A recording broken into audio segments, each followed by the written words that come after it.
Greetings, everybody. My name is Coin, and welcome back to another episode of The Legend of Zelda: Tears of the Kingdom. Since I'm on time today, before we get started, I'd like to take a moment to just thank our wonderful contributors during this month's cycle. We can also play the camera minigame. And I'm also not even on the correct panel. Great start to today's stream. If you guys want your names on these placards, which I do read at the start of each and every stream, it is the smallest way I have to give back to you guys for chucking money at me. Well, I mean, that's exactly what you got to do. You got to chuck change at me. Any continuous subscription package or a one-time donation of $2 or more during the month cycle gets your name on these placards. And I do appreciate everyone who has done this. Of course, you guys don't only get the placards. You do also get, emotes if you're at a sufficiently high enough tier. Tier 1 or better, you get to cut out the ads. There are private Discord benefits at certain tiers.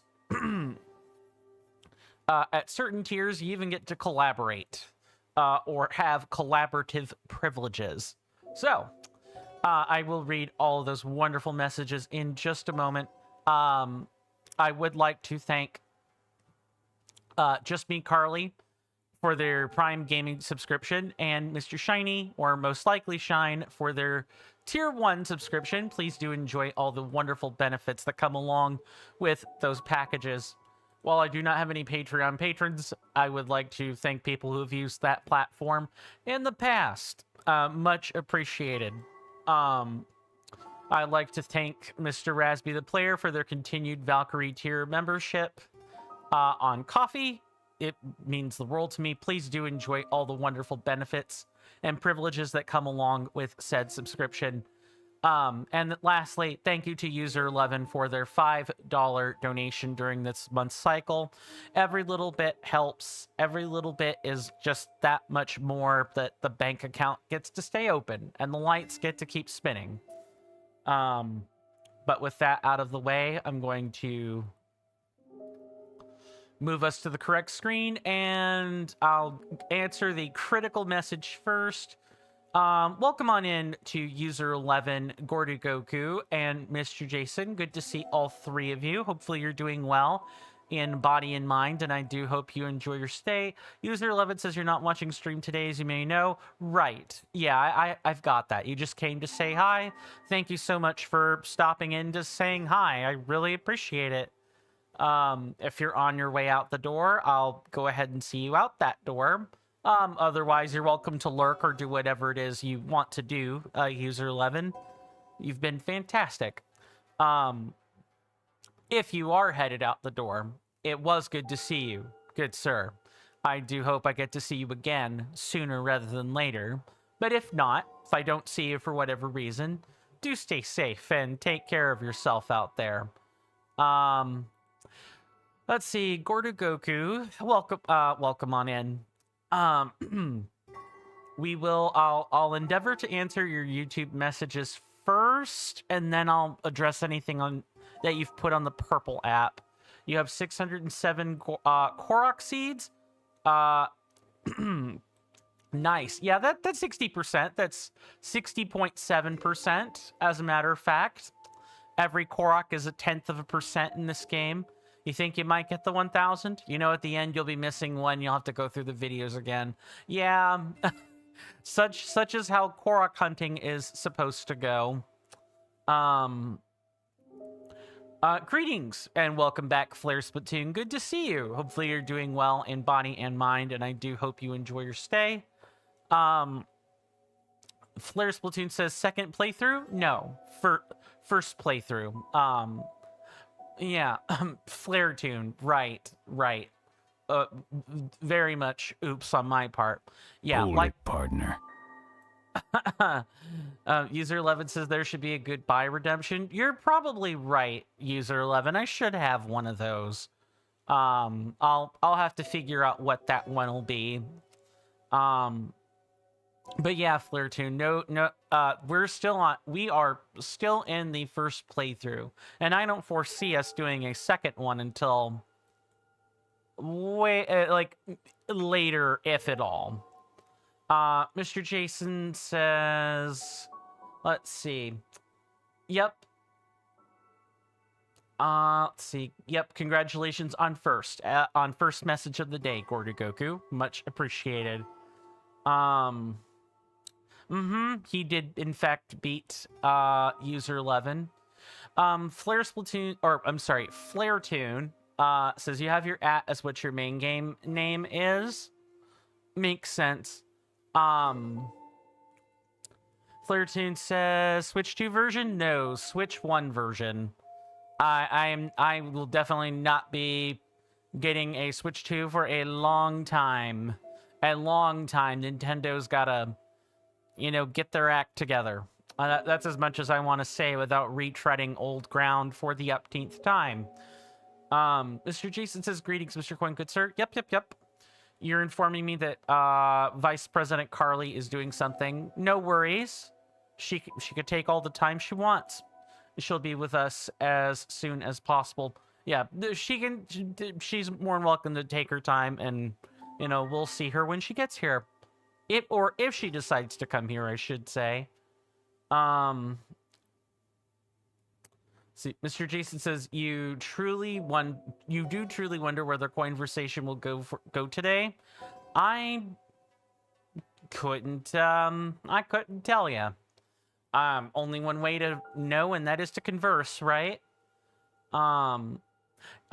Let's see. Yeah, watch streaks are not an easy achievement. You're definitely right about that, user 11. Anyways, gotta head off, you say? Yep. Flirtune says Titanic is a QR code for Tears of the Kingdom. Titanic. Like the word or something else? Beating you to first message of the day. Yeah, that makes a lot of sense, user 11. All right. Fair enough. Flirtune says the ship. The ship is a QR code for Tears of the Kingdom. Interesting. I probably am not going to scan such a QR code, but that is nice to know. All right. So, let me start with the recap. What happened last time is we went around and we took care of a bunch of not a bunch of quests, but we knocked out a bunch of enemies. Not only that, but we did also do 1 or 2 quests, if I remember correctly. We also went through and got all of the chests out of the groves before we started hunting the bosses for chests they still had. And when I say bosses, I mean the repeatable versions. Versions, excuse me. Sounds like I'm saying virgin. I'm not. That's pretty much it. For what happened off camera, I went through and started hunting down Frox. Yeah, Frox. That's right, Frox.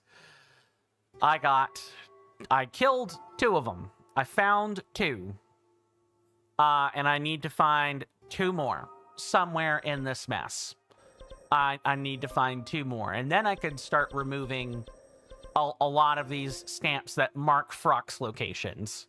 Not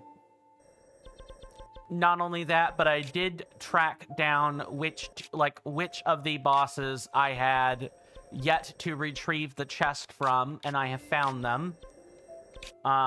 They're practically next door to each other. Etc., etc. I'm still going to be on that hunt for finding the remaining enemies. A lot of it is Taluses. I've got a surprising number of Taluses and probably Stalnoxes I need to find, but we will get them. That was pretty much it. That's what I did during the off-camera time. Our goal today is going to be to work on more Addison signs.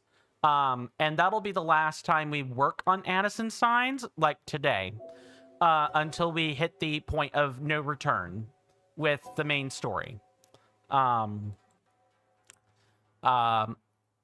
So, like, I am going to...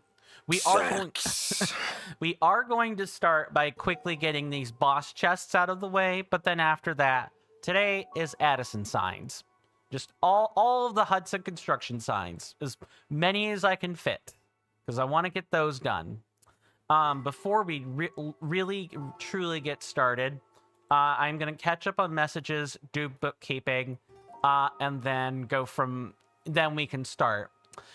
Flare-Tune on the Red app says, someone made a strikingly similar version of it. Okay. And the Flying Dutchman from SpongeBob? So there's like replicas or something. Interesting. Flirtune says you hate how annoying it is to kill every enemy in the depths. It's just a lot of flying around, honestly. Just get a vehicle and fly. That's really more or less what you gotta do. And it's just patience. That's probably the most frustrating part. But running around trying to find these bosses is no, or like all these enemies in the depths and the surface and the sky are nothing compared to the Koroks. I will take all of this over any additional Koroks. Mr. Jason says, speaking of QR codes, good sir, a friend of yours turned a QR code into a pattern in Animal Crossing New Horizons, and when players scanned them, it led them to Rick Astley's song, Never Gonna Give You Up. Nice. Nice. Well, I guess just don't scan it and you won't rickroll yourself. Mr. Jason says, but you have 2 stories today, good sir. Story number 1, your main Nintendo Switch 2 dock set is stood on the TV stand, which is literally a 45 or 90 degree turn away from the computer desk, but you bought a second Nintendo Switch 2 dock set today just for ease of access. You wanted it to be for your computer desk so that you could be at the correct height to utilize mouse mode easier, but being lazy is really expensive. Yeah, I'll say. And then Mr. Jason goes on to say, story number 2, since you're a Super Mario Maker troll level creator, you took the online quiz that sorts you into your Hogwarts house. You got Slytherin and thought, users of dark magic. Yeah, that's legit for troll levels. Indeed. Yeah, I'm not surprised that many troll creators get sorted into House Slytherin. It was even said that the main character could have been sorted into House Slytherin if given the chance. Welcome on in, Mr. Shiny. I apologize for the delay in catching your message and redemption. I do thank you for your redeem and for being here. It's good to see you. Hopefully you enjoy yourself I hope you're well in body and mind, and I hope you enjoy your stay. Mr. Shiny says, being a ray of hope, part 6. Yeah, part 6. And I'm hoping that I'll only have to do 1 or 2 more iterations of the photo. Of the, like, bog standard photo I've been using for grinds like this. And thank you, Mr. Shiny. Mr. Gordogoku says, you did an Addison sign yesterday and you already had a blimp out and the blimp fit comfortably in the position to keep the sign up. Oh, and yeah, a picture of that would have been hilarious. Absolutely hilarious. I'm going to switch back over to YouTube. Flairtoon says, TBH, you usually clip out of bounds to get each one on version 1.0. Makes sense. A lot of people like playing on the glitchy versions where, you know, you can glitch the game to high heaven. That's not really my style, but I am glad that people get to enjoy that. And I can imagine it would lag a lot. Flairtoon goes on to say that they might get the Steam Machine when it releases. Steam Machine? Is that like a revamped version of the Steam Deck? Yeah, I can imagine there are a lot of sudden pauses too. That's why I don't play on the glitchy version. But I guess it's a trade-off. You either want your glitches or you want smooth gameplay. I want smooth gameplay. I'll take that over glitches. Me personally, that is. Mr. Jason says, bonus 3rd story. Your copy of Animal Crossing New Horizons Nintendo Switch 2 Edition arrived today, and you did fully expect it to be version 2.0.6, which was the most recent update prior to version 3.0.0 that dropped yesterday. You expected to get version, that previous version, and then a forced update to 3.0. But no, Nintendo did well for preservation. The copy of Animal Crossing New Horizons Nintendo Switch 2 Edition shipped with version 3.0. Yeah, so that means you have a permanent up-to-date version of the game. Nice, because I can't imagine they'll be rolling out any more updates after that, right? It's supposed to have all the bugs fixed and stuff that there aren't any. Mr. Shiny says the next Zelda game will have 1,100 of them to keep it consistent. I will find the nearest Zelda dev and punch them. or dunk their head in a bowl of apples or something, or fall leaves if they do that. Nintendo, learn your lesson. Stop putting Koroks in the game. Stop it. Get help. Mr. Shiny says it's a home console of Steam. Oh, okay, so Steam's going in the consoles? I guess the Steam Deck is like a portable console, I suppose, but I kind of figured that was the extent of it. I guess that's interesting, to say the least. Mr. Jason says the quality control in that game was not good, Mr. Coin. They left 80 whole bugs in the game. Indeed, they did leave 80 whole bugs in the game. The bugs add some character, in my honest opinion. Flaretune says version 1.1 is the best one as some of the pauses were fixed. Well, yeah, the middle ground, right? You get your glitches, you get some glitches, but you also get some like frame skipping or pausing like fixed. Yeah, I could see that. I could see that being like a happy medium. I'm glad you found it, for what that's worth. So, oh, I forgot to mention, I went back and found some constructs that we should kill. So I guess our first hour is going to be, you know, us doing a field kill before we get started. Mr. Shiny says, you were sure shown, Sony and Microsoft after shivering their timbers. Shivering their timbers? Yeah, however you call that. Oh, yeah, are shivering their timbers. Makes sense. Mr. Jason says, oh, Mr. Coin, Flaretoons just reminded you of something. Did you tell me that Mr. Jason has a copy of The Legend of Zelda Tears of the Kingdom on version 1.0.0 on Mr. Jason's Nintendo Switch OLED model, The Legend of Zelda Tears of the Kingdom edition? I think you may have mentioned that a handful of times, yes. Gordon Goku says, get glitches. Oh, that was funny. That's a nice witty sentence. I'm going to have to find a better, like, I'm gonna have to find a better censor for that word. Like, not a written censor, but the verbal one. Because I gotta be honest, clicking, is probably not what you guys want to hear. Probably not at all, not whatsoever. And of course, we're starting off with everyone's favorite boss, I'm sure. The queen herself. You know, he probably will. Gordon Goku says you censored yourself on that one. Oh, that's fair. No, you're fine. Like I said, the thing I'm talking about isn't you. It's when I read it.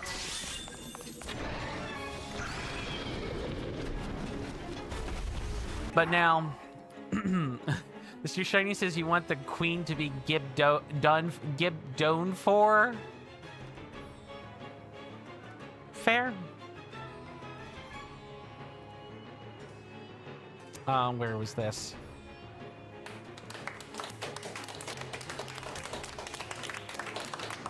Gordon Goku says you don't normally cuss, but you thought it was funny. Okay, wait. Yep. Oh, this is where having a flaming weapon would help immensely.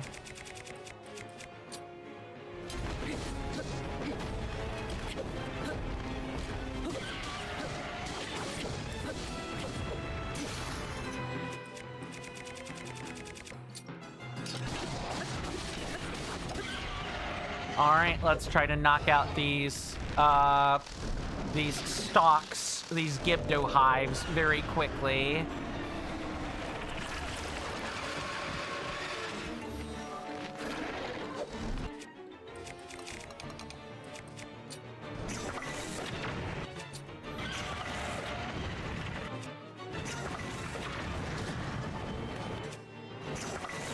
Dang it.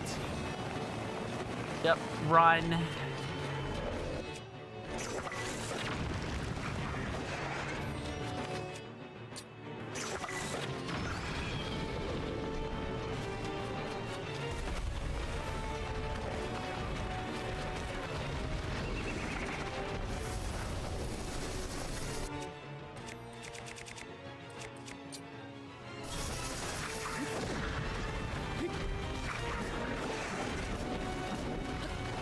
Dang it. I'm really unfortunate that we're having issues.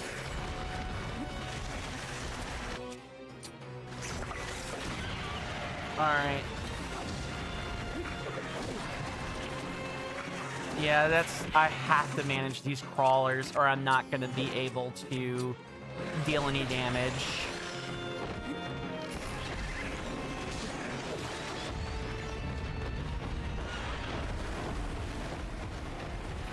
And or I should probably just be using explosions here.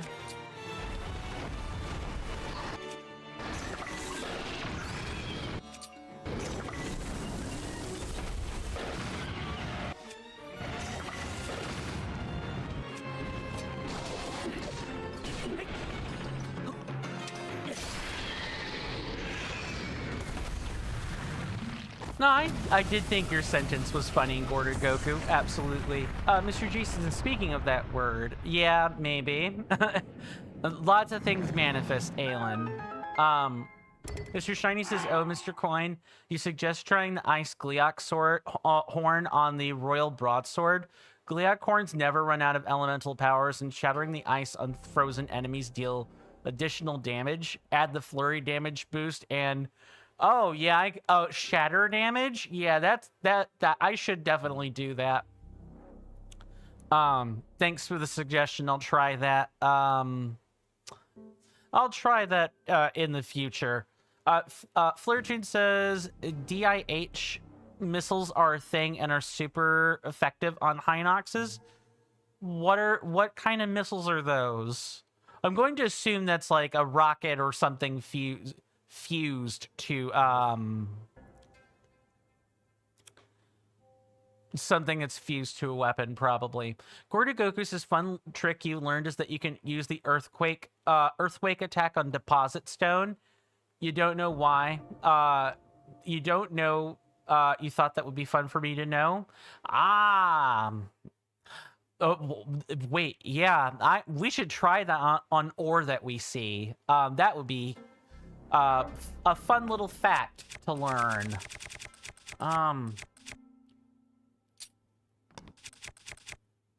You know what? I will replace our friend the Colgera Reaper with the Gibdo Guster. Beautiful. Mr. Shiny says, during Flurry Rush, you keep freezing and shattering the enemy really fast. Understood. The pure manifestation of DPS. Flare Splatoon says, you're surprised that I'm not using Rocket Shield to sit on the Gibdo spawner and shoot the elemental arrows at... Oh, you could... I didn't know you could do that. That might be worth trying next time. Maybe I'll, like, take a recording of the next time I have to hunt or I'm looking to farm a Gibdo wing. I'll try that out. I can imagine it being easy cheese. Mr. Jason says, quiz. Oh, Mr. Coin, do you remember how Mr. Jason measures things in Animal Crossing New Horizons, good sir? You drop bells on it, right? You create a conga line of bells.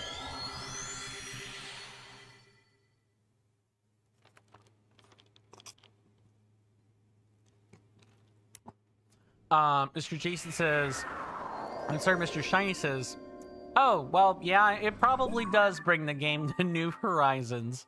That it does do.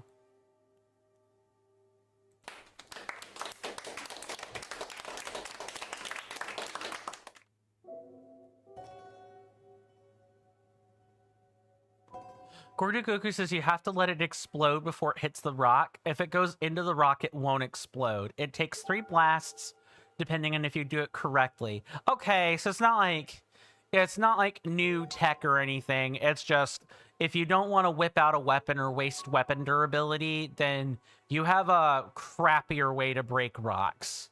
Understandable. Flaretune asks, do I have a turbo controller? I do not.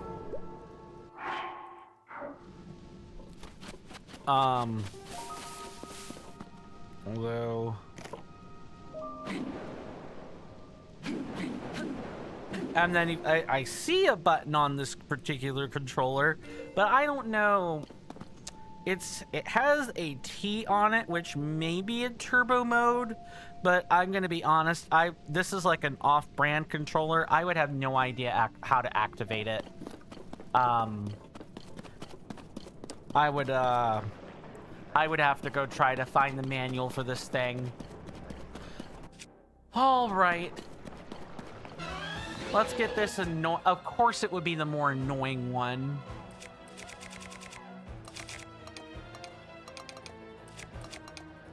I don't dislike this guy, or I don't like this guy, but I don't dislike him necessarily either. The fight is just annoying.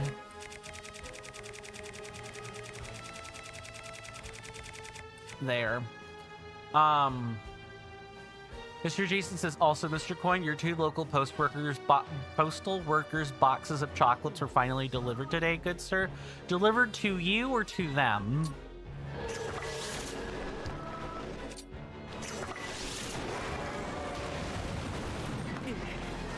Ugh.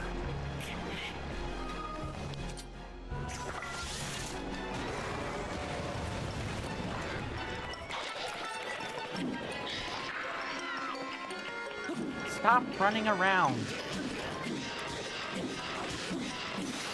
Oh, that just does not take long. Okay, good to know.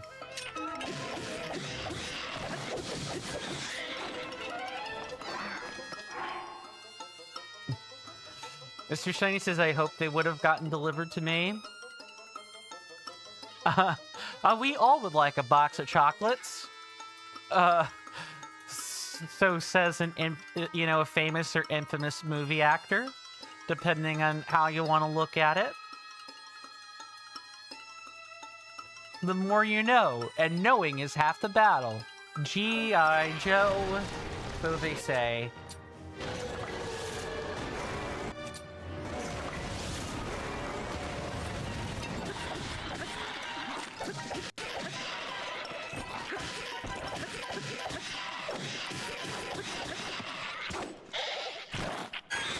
Now we get the annoying one. We get the annoying phase.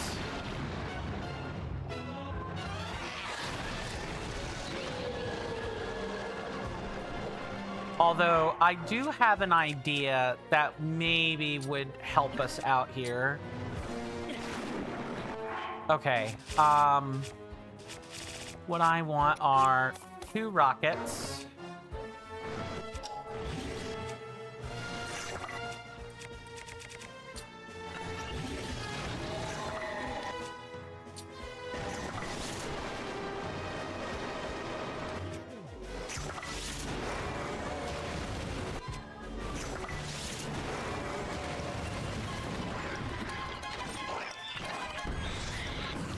I don't think so.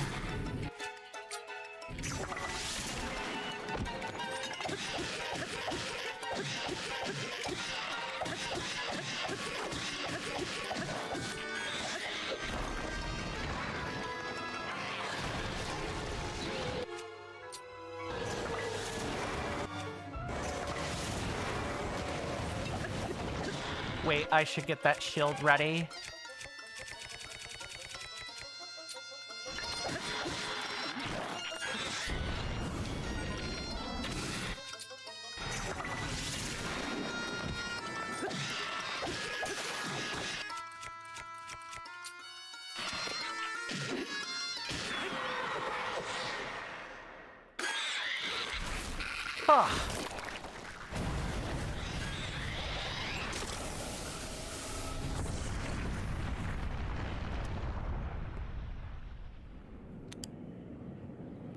My goodness. I'm glad to put that behind us, at the very least. Mr. Jason says, to you, good sir, a genuine gift, but also so that Mr. Jason can say, this is just a small gift to show that you appreciate them, and then have their minds racing, seeing that it is Hotel Chocolat and wondering, okay, how much did that cost? Let me catch up on here.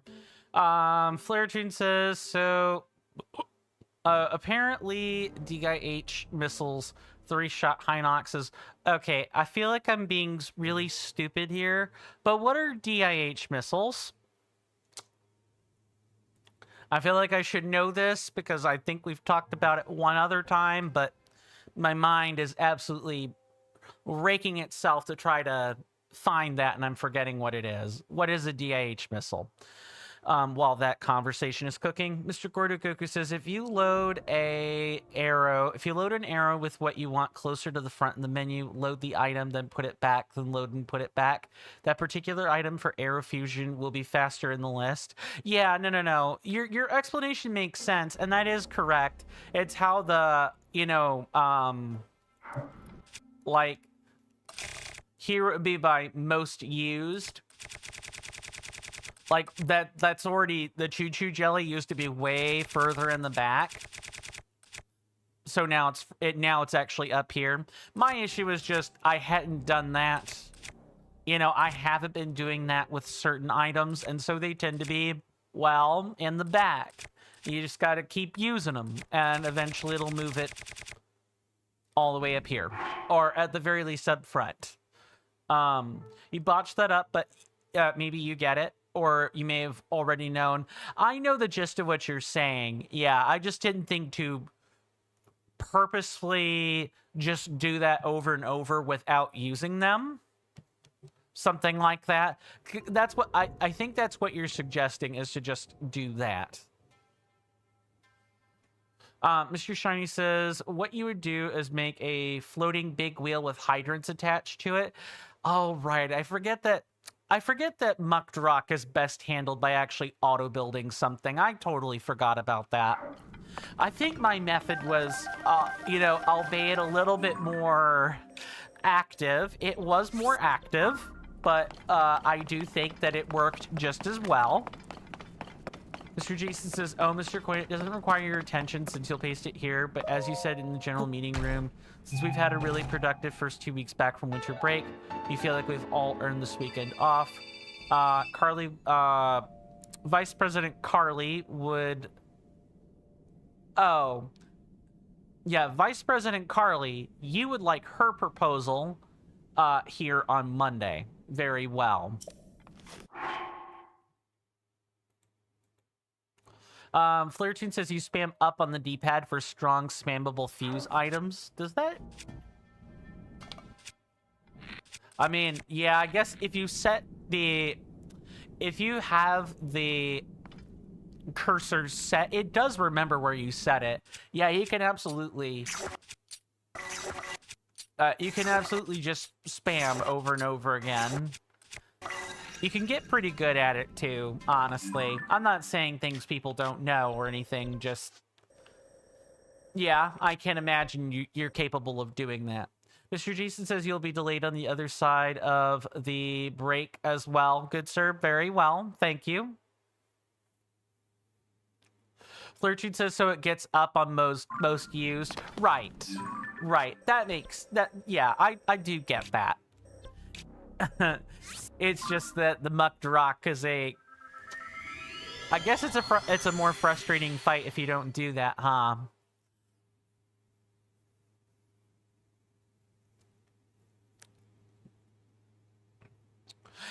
I mean, it's niche, but it's important. I'm glad you said it for what that's worth.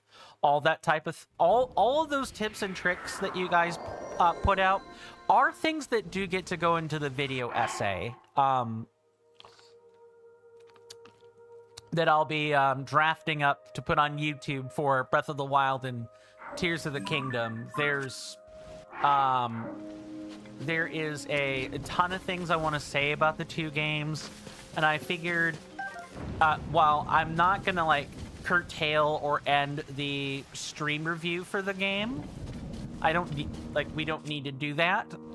Like, I am always going to owe you guys an end of stream review on the games we play. I do think that we've learned a lot between Breath of the Wild and Tears of the Kingdom, and I don't think that that should particularly go unspoken. Just need to find out where... I'm wanting to find out where the stairs in this place are. It's tough not being able to see in this room, but I imagine we'll get it eventually. Nope, this is the grating. So all of this is just to clean up some loose ends, and I'm hoping that when we have killed these 3 flux constructs that are up here in Sky, because I killed all the ones that I defeated all of the ones in the depths, because those don't have anything important behind them, whereas the flux constructs in Sky sometimes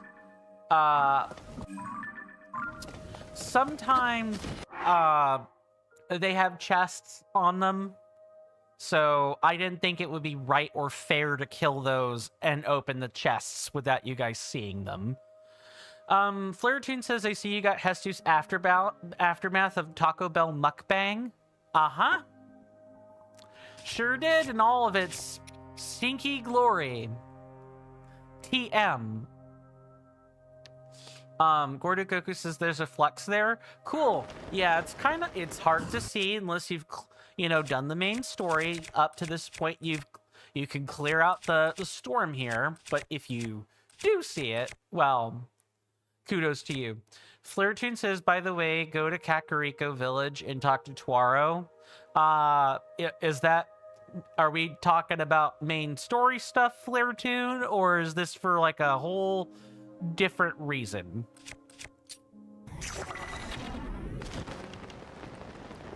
Oh, it would actually probably really help. Oh, well,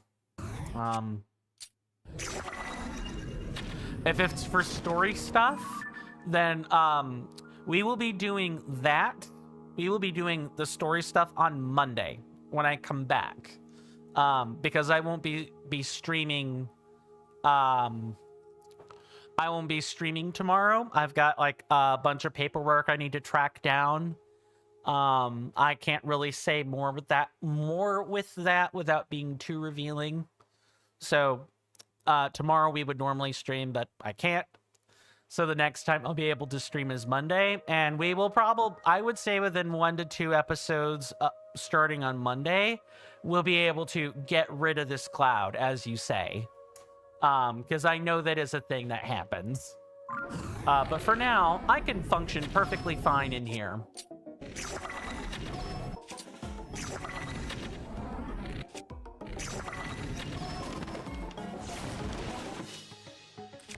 Just gotta make sure I don't blow myself up in the meantime.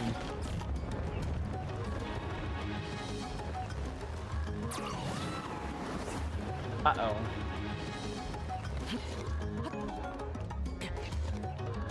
Come on, Link. That's fine. we were about to mess this up for real certain.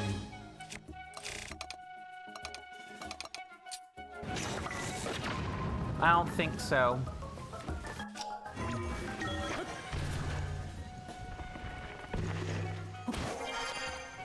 Let me catch up on chat here. Let's see. Mr. Jason says, Mr. Coin, on your TV when you play The Legend of Zelda Tears of the Kingdom Nintendo Switch 2 edition, Hestu's gift is in Quad HD, 1440p, and then upscaled to 4K 2060p. And so you get to see all of that goodness. Yay for you. Yeah, yay. You can see poop in high definition. Ugh, appetizing. Gordy Goku says, cool. I mean, with HDR, Mr. Jason says. Yeah, indeed. Yeah, appetizing. Okay, I'm about to derp around. Let's not do that. Let's shatter this.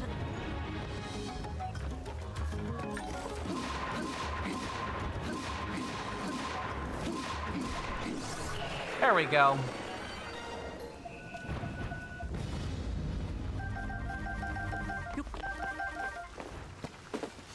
I can see just fine.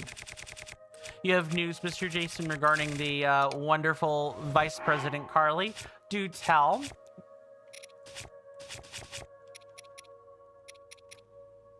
Oh, we already have a pulverizer. I can take this off now. Next one is over here. Flirtoon says, one man is a gourmet. Gourmet is a delicacy. You know what? Too true. I mean, after all, whale vomit, or like petrified whale innards, known as ambergris, is often used as a sweetener in certain delicacies. Yeah, I could see that. Yeah, for those that don't know, that's what ambergris is. Like hardened whale vomit. Mr. Jason says her capture card will be arriving on Saturday, and so she'll be able to do Nintendo Switch games. Nice! And her original Nintendo Switch went uncharged for a bit and started working again. Nice. That's awesome. And the F, yeah, people thought that you know, poop was the only thing you could eat. Nah, you can eat all kinds of crazy crap if you know how to cook with it. Now, I think you don't just eat ambergris plain.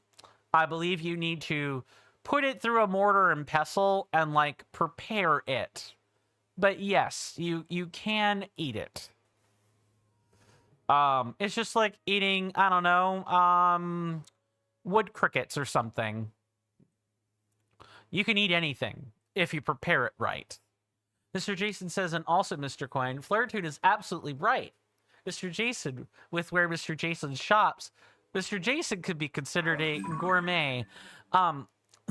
Yeah, gourmet, a connoisseur, something along those lines. All of those things are generally correct, yes.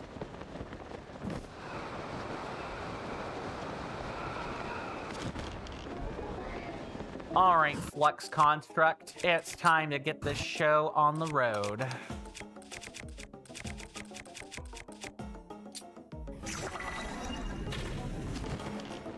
Now, I think we said we needed 100 Gibdo bones. Would that be correct?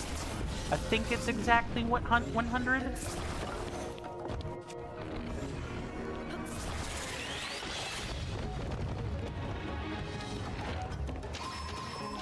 First, we're gonna open this so it gets, you know, we get to open this.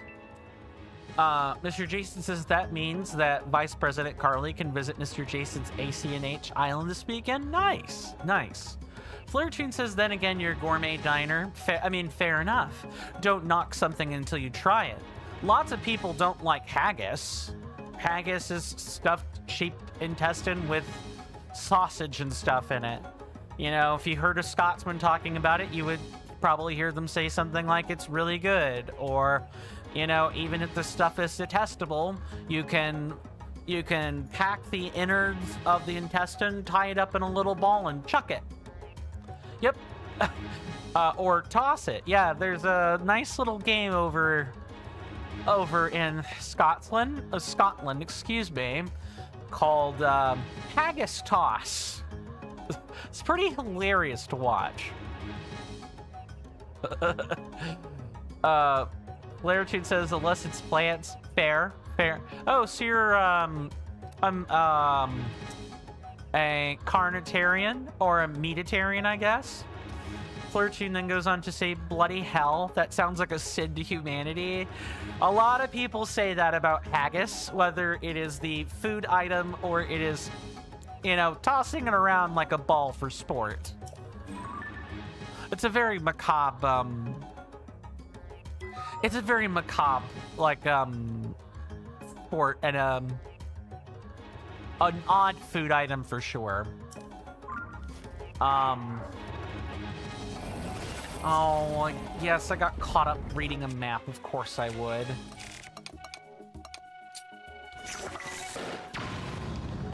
Yeah, I'm just gonna blow you out of the sky then.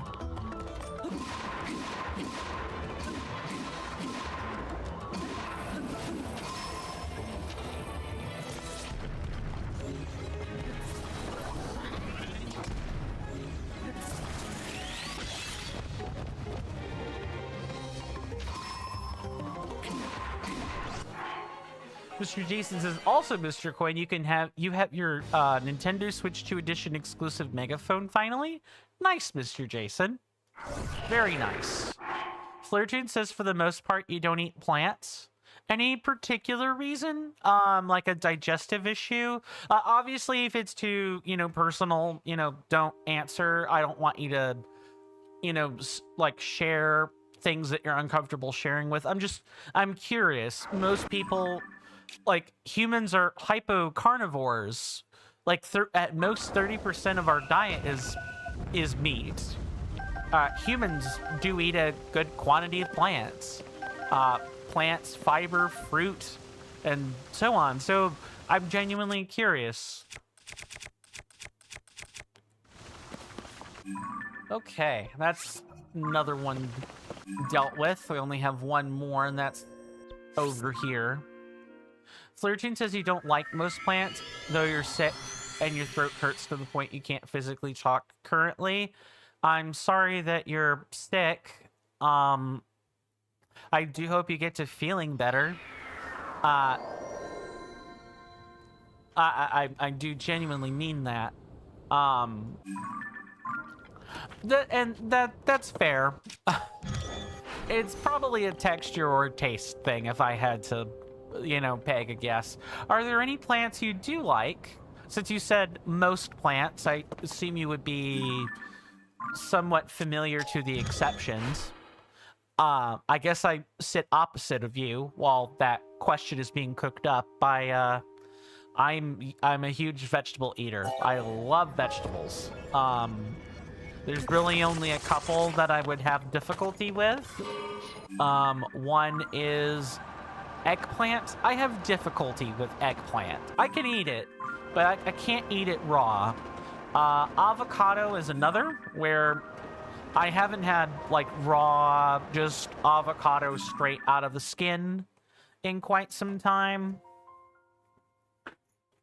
So maybe I might like avocado now that I know that I like guacamole, like certain preparations of guacamole. But I've had a very long-lasting memory from the time that I was a teenager, where I had avocado and it tasted like rotten eggs, so I spat it out.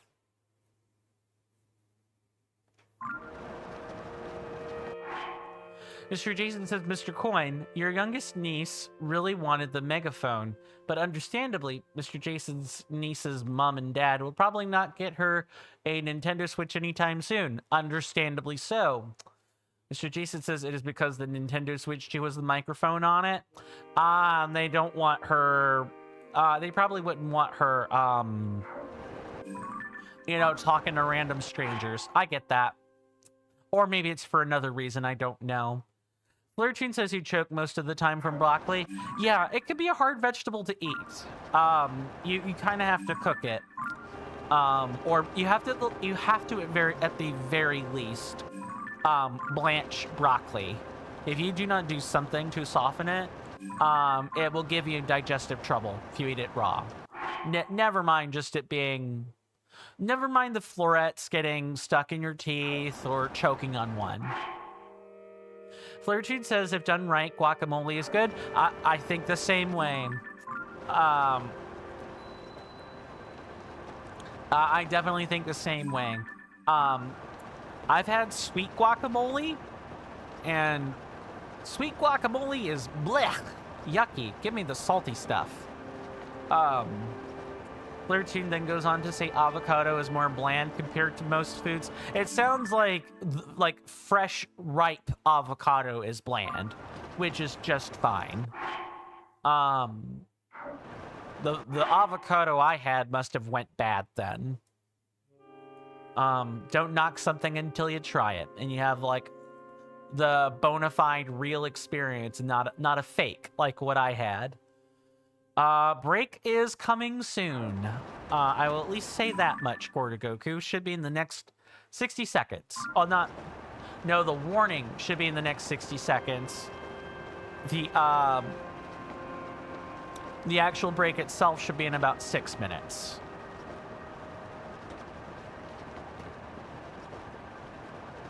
This should be the last one, and then I guess probably after the break, we should be on to new Addison signs. I appreciate that, Goku. You hear that off in the distance, my senators and inductees? That is an ad storm. In about 5 minutes, it'll blow over us, and then we can get right back to the gaming. Thanks. I really appreciate everyone's time that they've spent here. It means the world to me. It would also mean the world if you could electrify my algorithm by following my Twitch channel, subscribing to my YouTube channel, liking the video and or streams on YouTube, and even leaving a comment. Doing all of those things ensures that when I zap your feeds with a live or a long-form content notification, you don't have to worry about missing any quality content. Thank you guys so much for sitting through that. I know that my automated shilling is boring, but it is better than me yapping at you for 5 minutes. Promise. We do take commercial breaks at the top of each and every hour. So in about 4 minutes from now, we'll be taking the actual break. When that happens, there will be a timer above my head. It'll read for 3 minutes. During that time, I will get up from my desk, go stretch, and do a couple of other things. I highly recommend you guys take a break with me. You know, get up, get a stretch, grab a snack, get a drink, do whatever you want, really. Or don't. I'm not your boss, I suppose. But however you choose to pass those 3 minutes at the top of the hour, when that timer reaches 0, I will be back at my desk, and we can get back to the gaming. And, the wonderful world of Hudson construction signs, I suppose. Man. Cleartune says, sadly, avocado have a couple of days until it's bad. Yeah, avocado are like strawberries. The innards are really soft. Although, in the case of the strawberry, the flesh is just exposed to the elements, so you have even less time. Yeah, avocado spoils pretty quick. Also, you can give me recommendations for shopping for them. Oh, that I would be interested in. Because I would like to start incorporating more avocado in my diet. It's actually quite good for you. And it can be whipped up into a variety of preparations that are easy and cheap to make. Flirtune says when at a grocery store, when picking them, try pressing on it a bit. If it's hard, it's not ripe yet. If it's somewhat hard, but somewhat soft, it should be ripe, but will go bad in a couple of days. Okay, so you're saying, just to make sure I've parsed your sentence right, Flirtune, if I go find an avocado in the grocery store, the flesh needs to have, or the outside of the avocado should have a little give. Just a teeny tiny bit of give. If there's no give, it's not ripe. If it, you know, is very soft, it's rotten. Am I correct on that? Okay. Cool. Glad I could parse that right. Thank you. Yeah, that's what I thought it to be in my mind, but having the extra confirmation from another person really helps, truly. Okay, well, that takes care, I believe that should take care of all of our flex constructs. I think we have just enough time to go talk to Greylands and see if we, you know, oh, wait a second. Well, hold on. Oh, no. Oh, wait. No, I think there is one more chest. There is one more chest, but I think we already technically defeated the flux construct that holds that chest for some strange reason.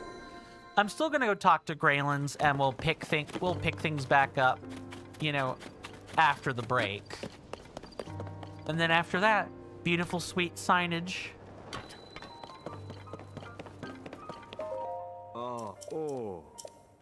How about big monsters? No, it's unusual monsters.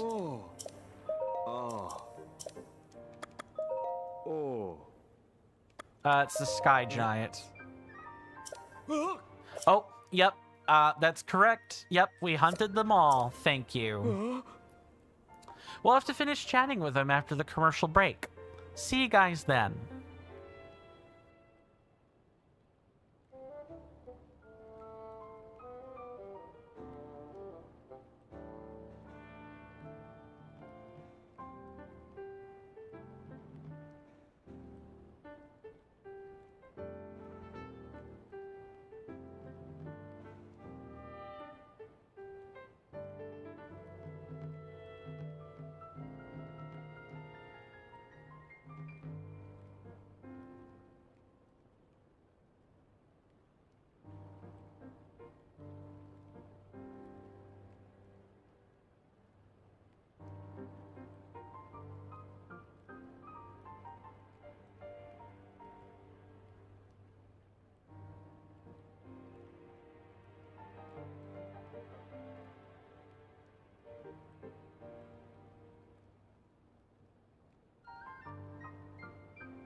Sorry about that, everybody. I am back.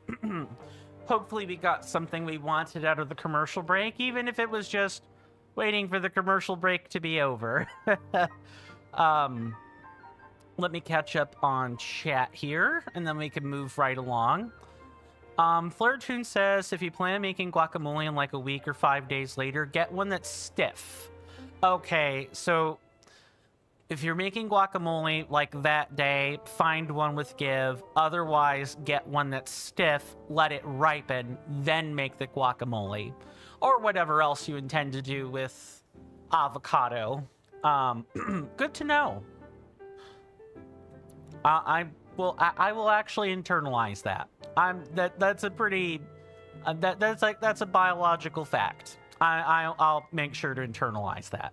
Welcome on in, Carly. Good to see you. Hopefully you're doing well in body and mind, and I hope you enjoy your stay.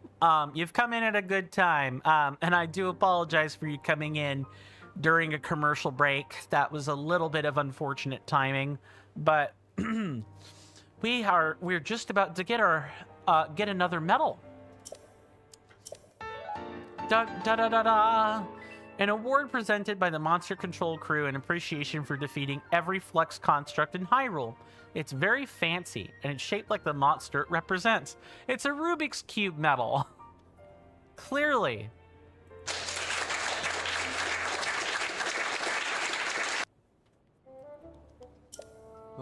That's a hunting token made especially for the one who might defeat all the Flux constructs. We've been working every day to accomplish it yourselves. Greylands, that is an utter lie. You've not been working to accomplish it yourself.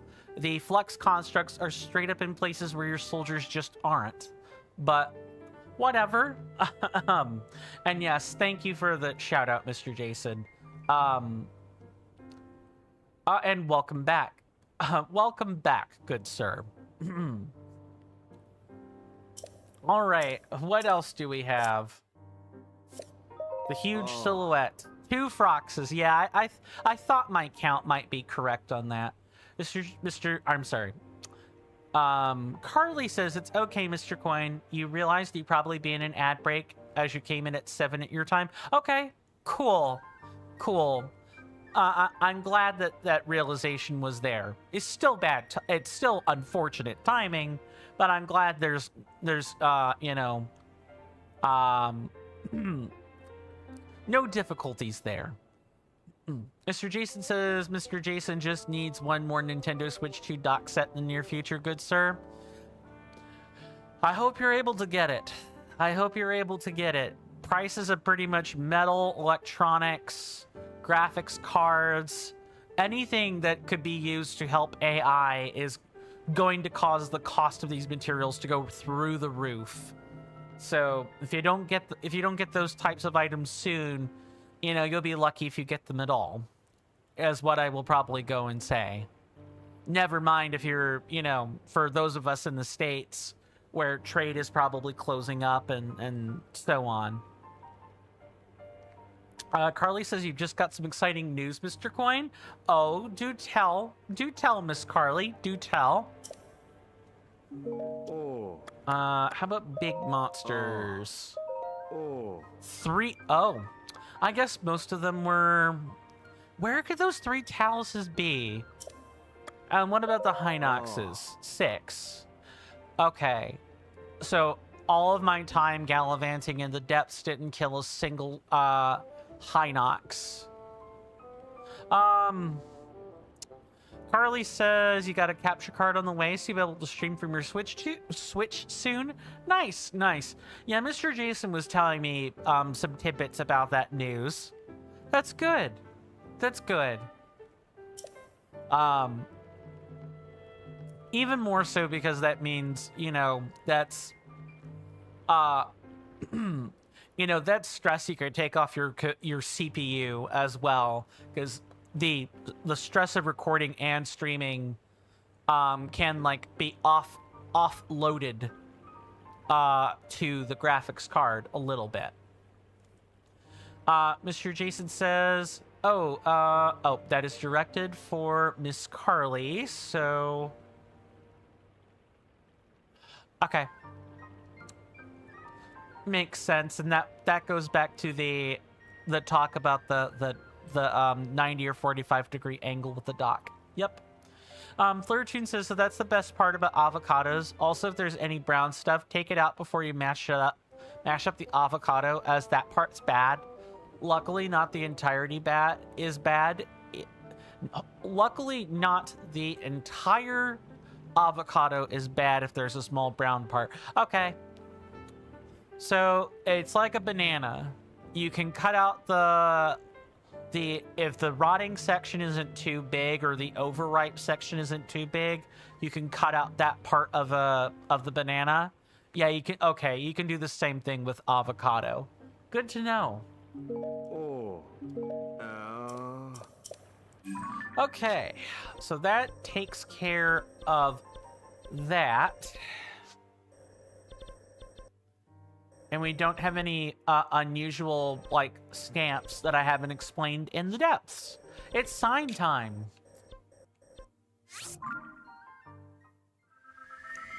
Flirting says if it's small. Yeah, like, that's the important. It's the same deal with the banana. Although, as long as, like, it's a significant spot, or like, no more than, like, I would say half the...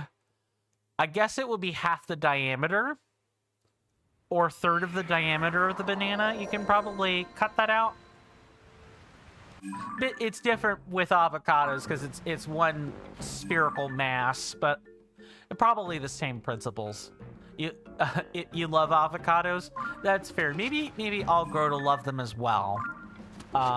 Maybe with some, like, salt sprinkled on top or something.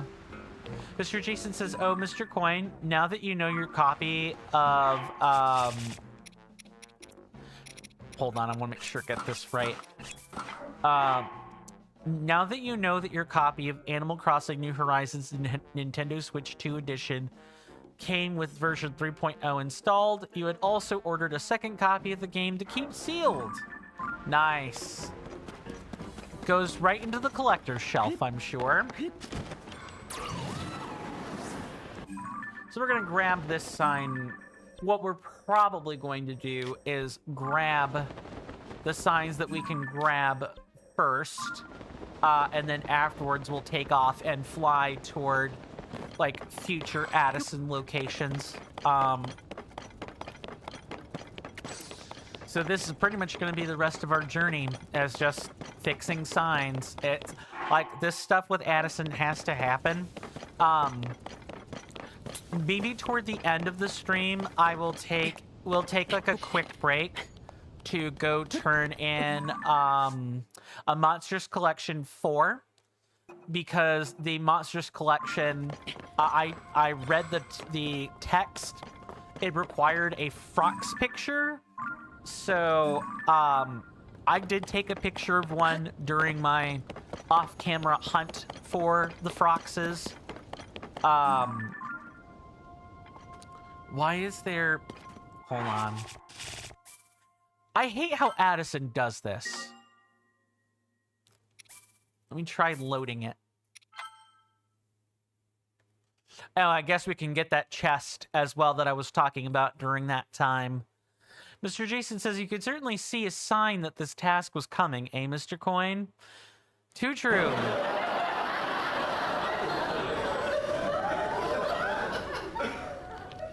I hate when Addison glitches out like this. This will also be going in the video essay. It's not as bad as having to find Koroks, but it's pretty darn bad.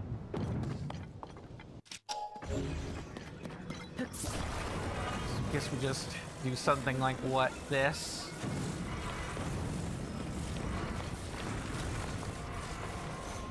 It would help if... Oh, yeah, it literally is just this. Oh, come on. Like this. There we go. Now we just prop it up from the sides and it shouldn't go anywhere. Mr. Jason says, also, Mr. Coin, Mr. Jason never had this weird issue with Addison. Yeah, I don't know why he does this so much. Flirtune says also put a little bit of noir paprika. I don't have that, but I do have some smoked paprika I could try with that. And some salt on top of the guacamole. Then mix the guacamole for 2 minutes so it's mixed into the entire bowl. Understood. Just do something like that so it can't go anywhere.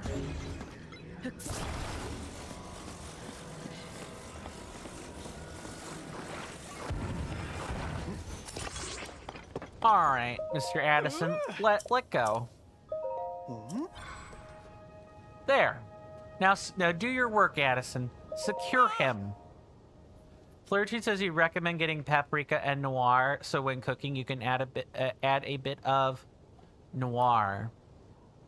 Well, oh, the variant of paprika. I don't know if that's yeah, a bit of flavor, because you did say that the guacamole or the avocados were bland. Right.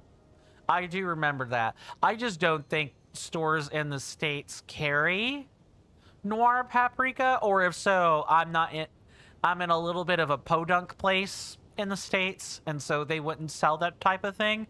I may have to go to like a international food vendor if one is there. They may carry something like that. Mr. Jason says, "Oh, Mr. Coin, with the Animal Crossing New Horizons Nintendo Switch 2 edition exclusive megaphone, the Nintendo Switch 2's microphone works even when docked." Nice.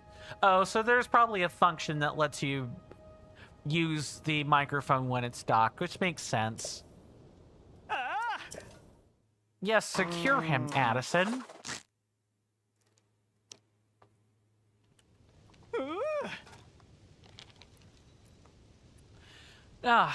So since I won't be here tomorrow, or I basically won't be here, I'll still be able to see you guys in Discord and everything. So, and I'll be able to like do like casual chatting or whatever. But I am curious, what are your weekend plans? I know what my weekend plan is.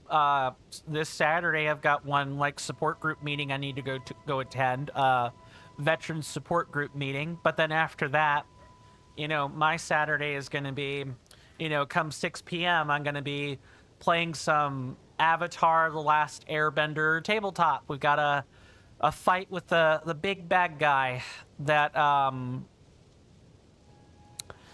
we have a big bad guy that we're going to get ready to fight, because we've kind of we're approaching the end of the Roku era in the Avatar timeline, and so you know we're like fighting off the plot that the Fire Nation has in order to basically, spoilers, you know, massacre the air nomads, like a lot of them. Flirtune says, if you have any McCaffreys near you, I will write that down. McCaffreys.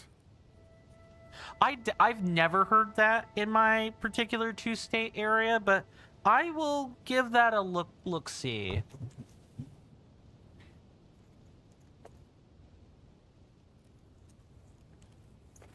Thank you very much for the suggestion, Flare-Tune. Mr. Jason says you're looking forward to Monday, good sir, although that begins at 10:01 p.m. TCC time. Or, yes, I suppose it does, doesn't it? I don't want to make it an individual time after myself, though. That seems really silly. Gordy Goku says nothing but a game from the library. Have you seen Octopath 2? Oh, Octopath Traveler? I've seen it. I'm glad you think it's fun. It is a game I've been told is pretty good, but you have to, you gotta be in the mood for battlers.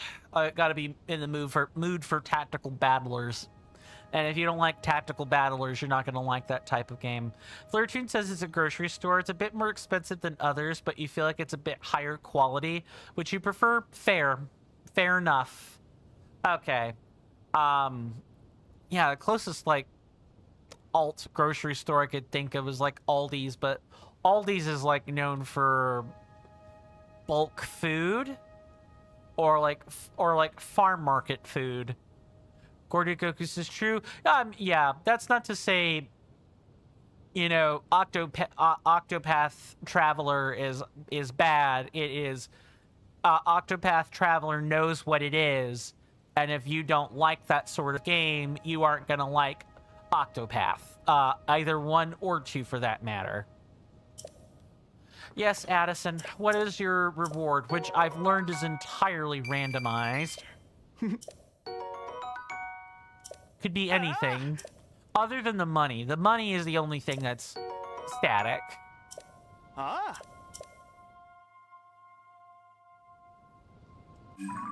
Okay, number 1 down. Now let's go over here, close to where Gut Check Rock is, and do that really quick.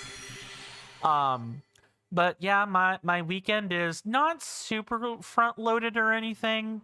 You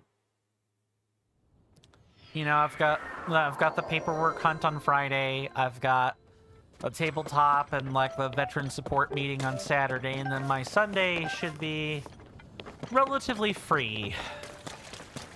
I may try to work more on my scripts for the video essay this week.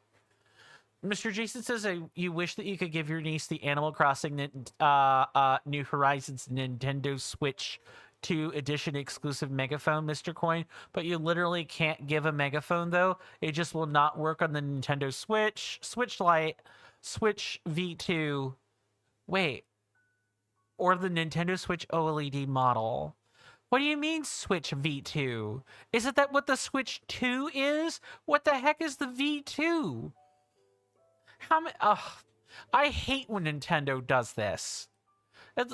Not to mention like the Labo, which also kind of causes some confusion. Flirtude says, I think if you're able to get fruits or vegetables from farms, it's usually cheaper and higher quality. Yeah, I would agree, because they don't pay as much shipping. There's not as much processing, etc., etc.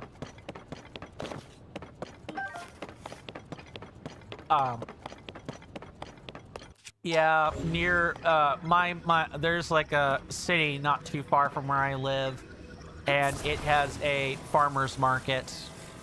It's not the cheapest thing in the world to buy things from, but it does get the job done. It's even got a little restaurant nearby that is based entirely off of, you know, the grown produce. The only thing they have to like import is the meat, or like cuts of meat, because there's no butcher nearby.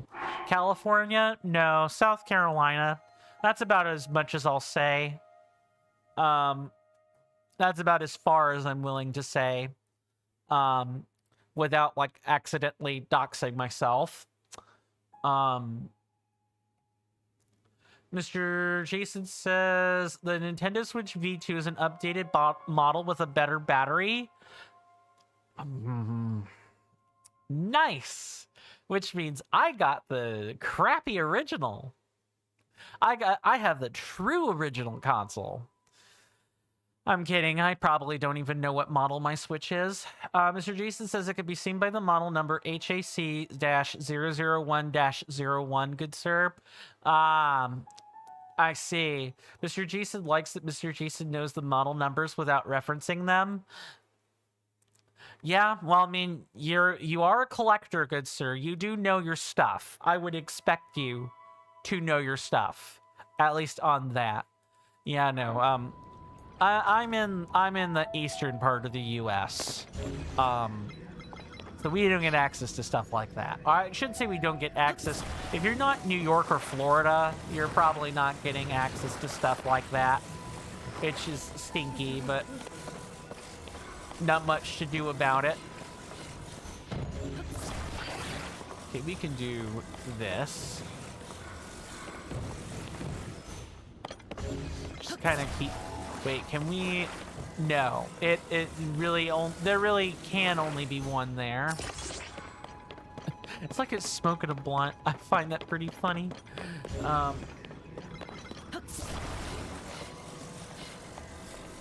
Okay.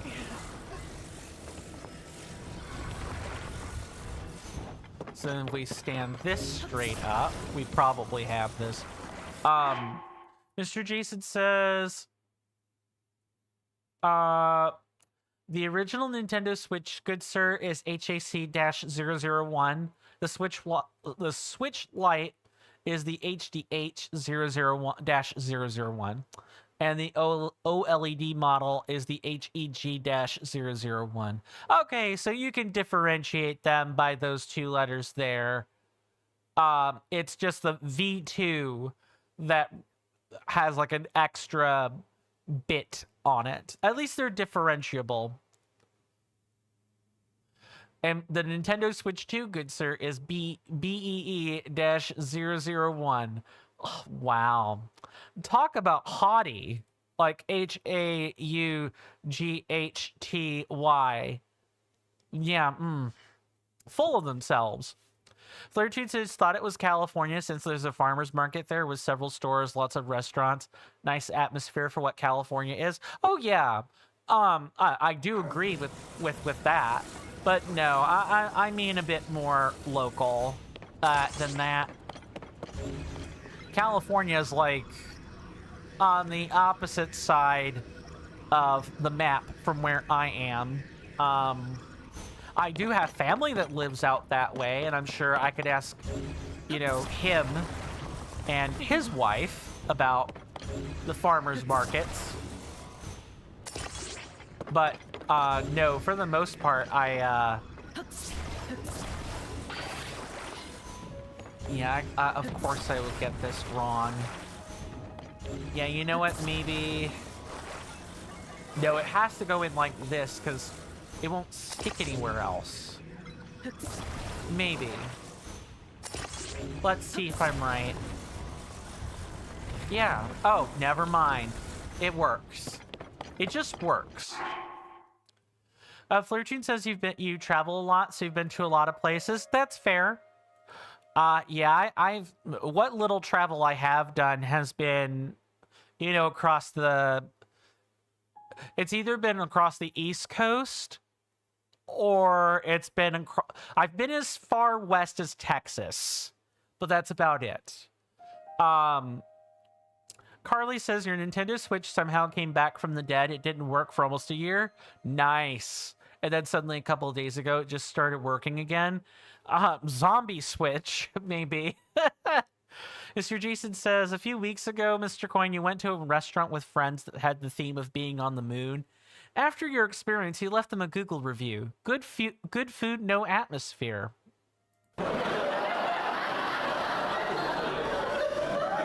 Pretty good.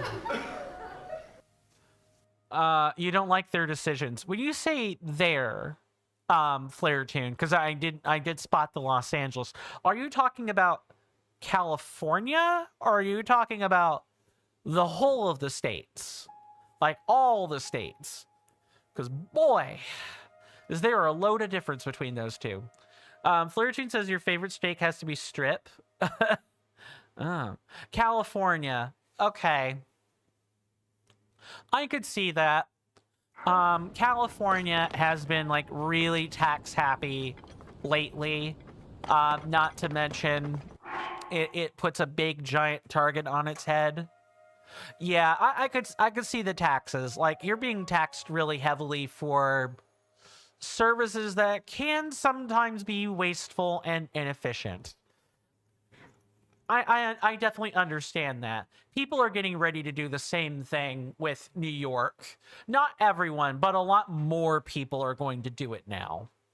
Welcome on in, Mr. Rasby. Good to see you, good sir. Hopefully you're doing well in body and mind, and I do hope you enjoy your stay. Mr. Rasby, I do in fact have wonderful news for you. Hold it, partner. I got your check-in all nice and stowed away. So if you want to use that, feel free, or use any check-in you want. I think the volume is good. Let me know if it was too quiet or too loud or whatever. But I think I've got it just right. Mr. Jason says, with Mr. Rasby joining us, Mr. Coin, you've just remembered that you really love that wonderful check-in that's yours, but can be used by everyone? Indeed. Indeed. Mr. Rasby says, seemed like you arrived on a sweet subject. You came in when Flare Tune over on the Red app was talking about not approving of California's taxes, which I could understand that. That's a logical reason not to like the way a certain state is operating. It's not politically charged for the most part. Flare Tune says, by the way, $100 is actually around 87, the lowest out of every state. So what, it's like just a 13% tax or something? I need to secure this somehow. Gotta think of how I want to do that. Oh, I think I know what to do. Maybe we could do something like this. And just flip this around. To be honest, Flirton says no, it's worth around 87 there. Makes sense. It's not really worth any oh, yeah. It's not really worth any more here. Hold on. I need to keep it from like swaying to the sides too much. I feel like the correct answer was to cut a tree or use a stone, but we're gonna make this work. That's funny. Mr. Jason says it is probably best not to add too much to the channel, though, Mr. Coin. If we added too much, we might need a website to keep track of what we have added. And I wish that you knew of a place that you could make a website without any knowledge of code. Ah, yes. The rhombus room has you covered. The rhombus room or the quadrilateral area. The Temu and the dollar store versions of Squarespace. Those work just fine. Flairtune says you use hoverstones for him. Yeah, Gordogoku, Mr. Gordogoku on Twitch does the same thing. He was telling me like a couple of streams ago that he used hoverstones for a lot of the solutions, and I think that's cool. The nice thing is that you can be as minimal or as over-engineered as you want with stuff like this. Is this gonna work? Yes, but I feel like I could have made this work better more than anything. Mr. Jason says hoverstones are good. They truly work on every level. Gordogoku says that the hoverstones are the final straw, though. Fair. Yeah, they are useful on every level. You're right. There are people that, basically most puzzles can be solved with a bomb or with like weird, awkward positioning, and you don't even have to engage with the game halfway if you truly don't want to. Which is just wild. It's fine, but it's wild. Yes, what are you giving me as a reward for all this? Goodbye, Addison. Goodbye. But to be quite honest, if there was any state I would rather be in right now, if I could even at all slightly help it, it would be California. There are a lot of resources for people that are in my sphere of social circles, like my part of the social circles that I could heavily make use of. California has a good infrastructure for that. You take the two-state area I'm in, and, well, you're lucky if you even know anyone who shares an experience like mine. I didn't mean to do that. Mr. Jason says most puzzles can also usually be solved by a very long bridge too. Yep. I was watching I'd watched Alessandri in the middle of last year, and he often solved his puzzles through a bridge or something similar, or even just positioning himself in such a way that him and Addison together held up the sign. Carly asks, have you ever traveled outside of the States, Mr. Coin? Nope. My dad has, though. He's retired military. He was stationed in Saudi Arabia several times. He was also stationed in South Korea a couple of times. Or I may have those flip-flopped. But he's been some places. He's also been to Italy for a short period of time on the way to stationing and stuff.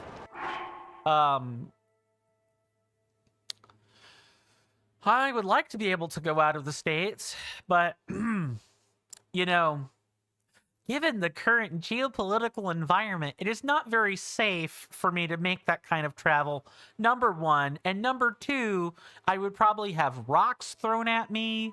I would have people saying, you're not welcome here.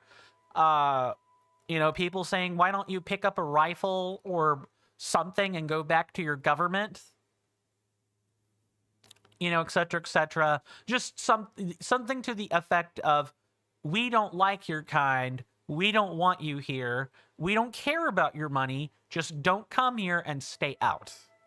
A lot of places in the world are moving to that kind of mentality, unfortunately. Carly says you almost moved to Texas when you were a teen because of your father's job. Fair. Carly then goes on to say, you'd be more than welcome here in the UK, Mr. Coin, and Mr. Jason echoes that sentiment. Very well. I appreciate that, and I know I would be welcomed in Romania or a couple of other places as well. I've got a loving, kind audience that would make sure at least I wasn't being heckled. I am rightly ashamed and mortified with what my government is doing, but I mean, the most I can do is get up and vote, right? We're not at a point where picking up anything else matters, right? The way that the citizens have to resolve these kind of problems is to either call for a special election or to vote in the midterms and replace replace like Congress. That's who we really need to like have a spine, is Congress right now, and force some hands. Only then do I think things will be better. Flairtune says the homeless issue is a major problem. I kind of thought that what is it, Governor Newsom? I thought Newsom cleaned that up. Is that back to being a problem? They go on to say every block in Los Angeles has at least one homeless person. Well, you got to be careful with that. It sucks that they're homeless in the first place. I think the answer with homeless problems is to provide them housing, or if not housing, because people are perhaps concerned with property value or whatever. At least shelters, at least a halfway decent shelter, like a longhouse. If we were to move the homeless to a public longhouse, I think that would go an incredible way toward fixing the homeless situation in a way that is humanizing to people. Homeless people are still people. That's the part that I think a lot of my colleagues further to the right of myself have an issue with. They've forgotten what the good holy word has to say about all this. Flairtune says also they don't really do that as someone who well, fair. Flairtune goes on to say, even though you're a Republican, you think Trump will be impeached, as he should. I hope he gets removed, like legally through the impeachment process. That's what needs to happen.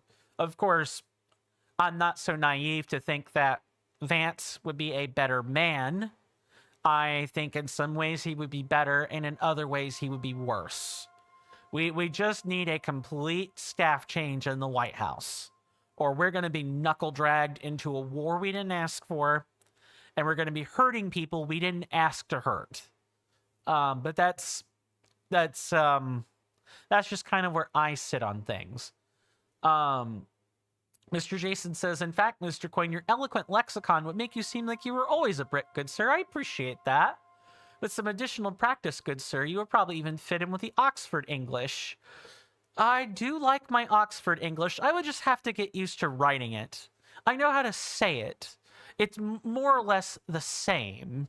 It's just writing it. Z instead of S, or U instead of just or OU instead of just O or just U. It's little stuff that will trip me up. Mr. Jason says, and then Mr. Coin can at least window shop at Hotel Chocolat. Fair.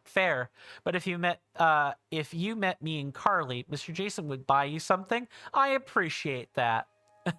Maybe with the many lessons, I could even be. Maybe I could say "Oi, gov," stuff like that, like Cockney English. I could probably pull that off with enough training.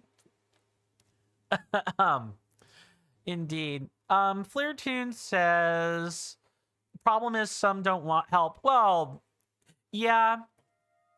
Some have also been abused. So they don't want help because either they're addicted to something and they like what they have become, or they've been abused by government help before, and so rightfully so, they're skittish and don't want it. You can't help people that don't want to help themselves, but we should at least make an effort to differentiate. We should make an effort to differentiate those who don't want to help themselves because they're scared, afraid, or have been hurt, as opposed to, those that enjoy what they've become. Those people you won't really be able to help until they've crashed. I think this is what they wanted us to do. I'm pretty sure this is what they want. We'll see if I'm right. Flair Tune says, if you were governor of California, you were offered more ways for the homeless to rehabilitate themselves. Yes, I would be in the exact same boat as you. And if they do get small housing, or if they do small housing where you can pay a small bit of cash each year until they can get actual housing. Yeah, get out of the longhouse. Exactly. It's not permanent residence. It's, residence until they can get out of the place they're in. However long that is. And the distinction of, what if they choose to live in that longhouse forever? Well, that goes back to the not wanting to help yourself. Not wanting to help. They don't want to help themselves. So you figure out what to do with that. I apologize for the politics. But I do make it a point to say sometimes in my channel, I am not your normal channel.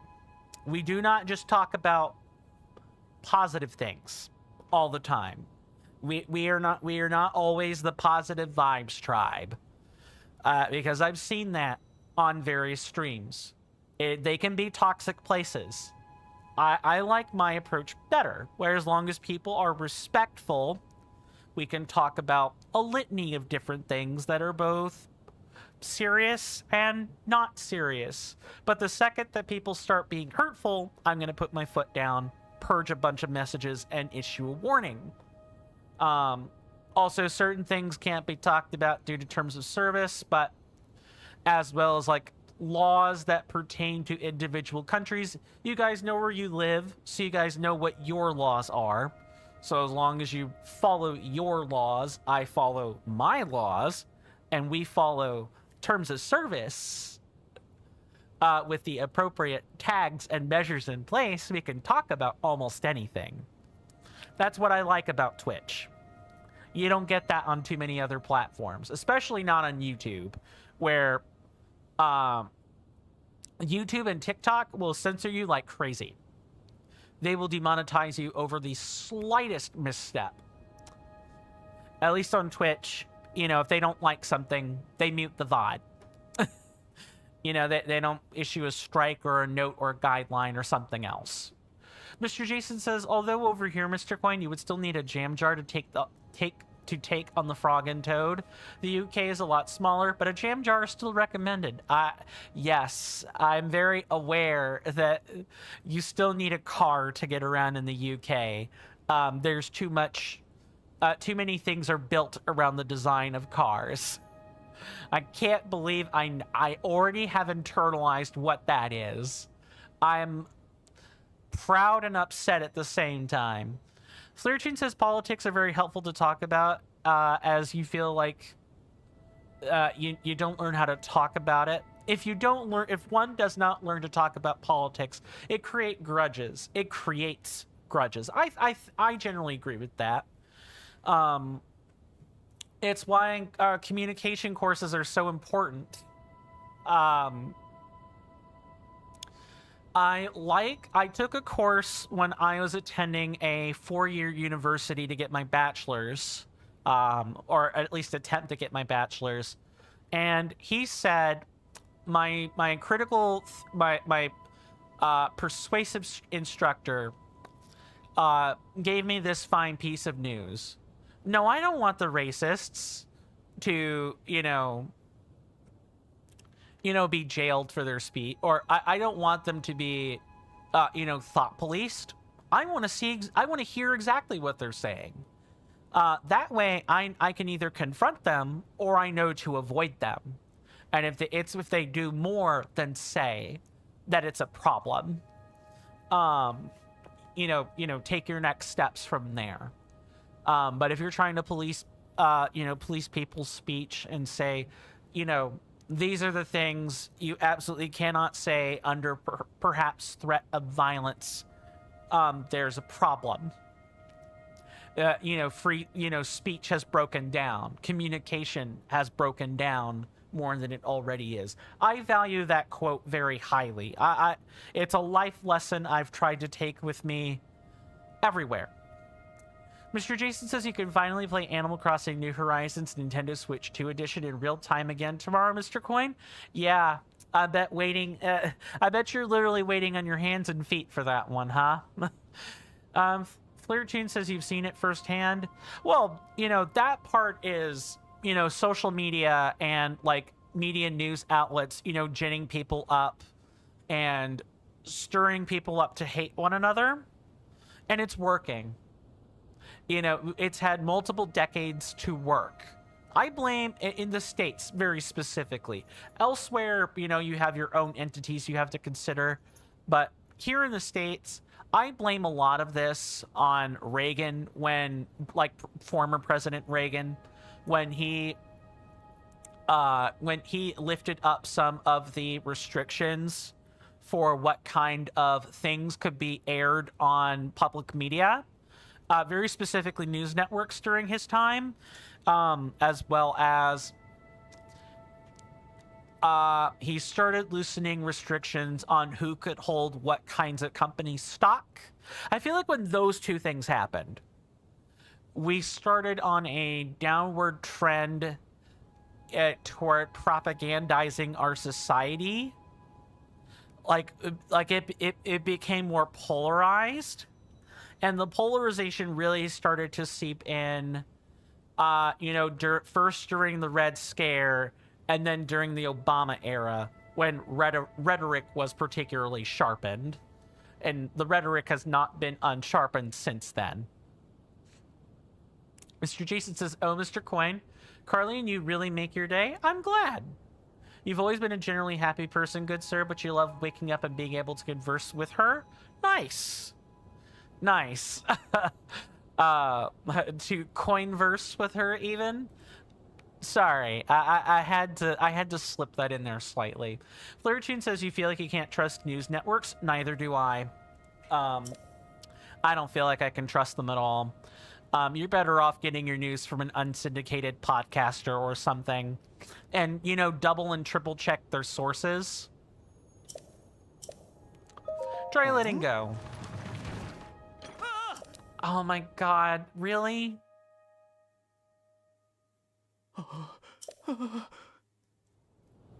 Maybe I don't need to do that, and it could instead be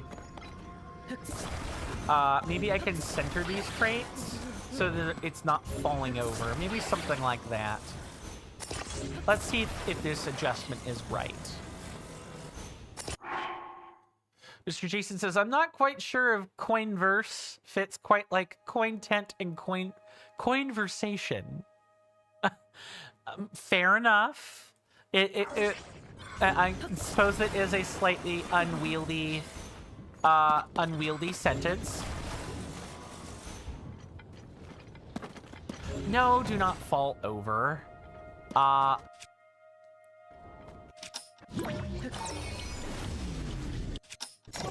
Oh, no, it's not what I wanted to do. Hold on.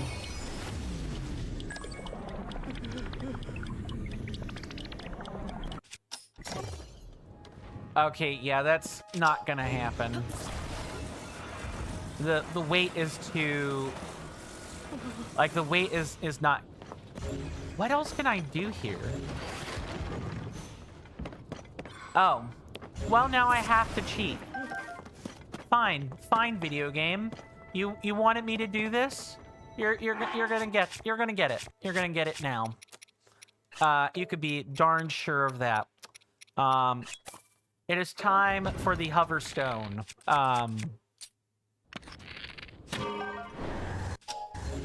Wah! Well, I'm sorry. You shouldn't have put your sign here. Who the hell's gonna come up here and think of Hudson Construction? Yes, look, see, easy. I literally spent almost an hour working 3 signs. That's awful. Flairtune says, also you recommend that if I ever want to travel, you know, travel to Nice in France, and then travel by Uber to Cannes. Or Canes? I'm not sure how you say that last word. If you do, you recommend going during August or July. If I ever get a chance to travel the world, then I will consider traveling to France, because I know France has some amazing cheese. And this is coming from someone who is lactose intolerant. I am willing to endure some pain for good cheese. Because France has the finest farms for really good cheese. I hear Germany also has pretty good farms for cheese too. Mr. Jason says some people are shocked that Mr. Jason sometimes buys things just to keep them sealed. I mean, that's what a collector does. I know I keep saying that word, Mr. Jason, but I think it really does fit. I would class you as a collector of Nintendo merchandise. Carly says a lot of French cheeses are naturally lactose-free because of the aging process. Oh, that's even better. The same with strong cheddars. Yeah, because Coin's gut can't handle lactose too well. In small doses, it's fine, but it's why I have to have, you know, alternative milk. I usually get almond. My sibling usually gets oat for the same reason. We're both cut from the same cloth. We're both lactose sensitive / intolerant. So we have to have plant milk for those reasons. Flairtune says most of them speak English alongside English. Right. Yeah, I am aware of that. The tourist centers. I used to have a associate. She goes by the handle Axel LPS on Discord. I don't know if she streams, but if she still does, you know, I would like to make it to her streams again sometime. And I hope you're doing well, Axel, if you hear this. Yeah, the way I understand it is, like, the cities in France, no English. The rural parts of France, you better know how to speak French, or you're gonna have a bad time. Same thing with Italy. In Italy, cities, you can probably get away with knowing English. In rural Italy, no, you better know how to speak Italian, or at least read it. Read and write if you can't speak it. But I'll have to keep an eye on the French cheeses. Thank you for that tip, Carly. I really appreciate that. I actually did not know. I knew that France. I knew that, like, French farmers and dairy workers, like naturally cultured the cheese and aged it. I didn't know that it was lactose free. Yes, Addison, what are you giving me in terms of Okay, makes sense. Ah. Okay, let me go ahead and mark off stuff on my tracker while we are right here.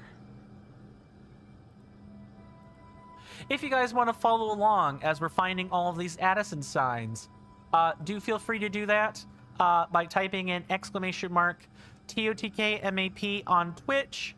Or if you're on YouTube, you can type in asterisk, that would be Shift 8 on a QWERTY keyboard, asterisk TOTK MAP. The bot should have been swinging around with the commands as well. So do feel free to refer to previous messages for that. But that will give you guys access to the object map.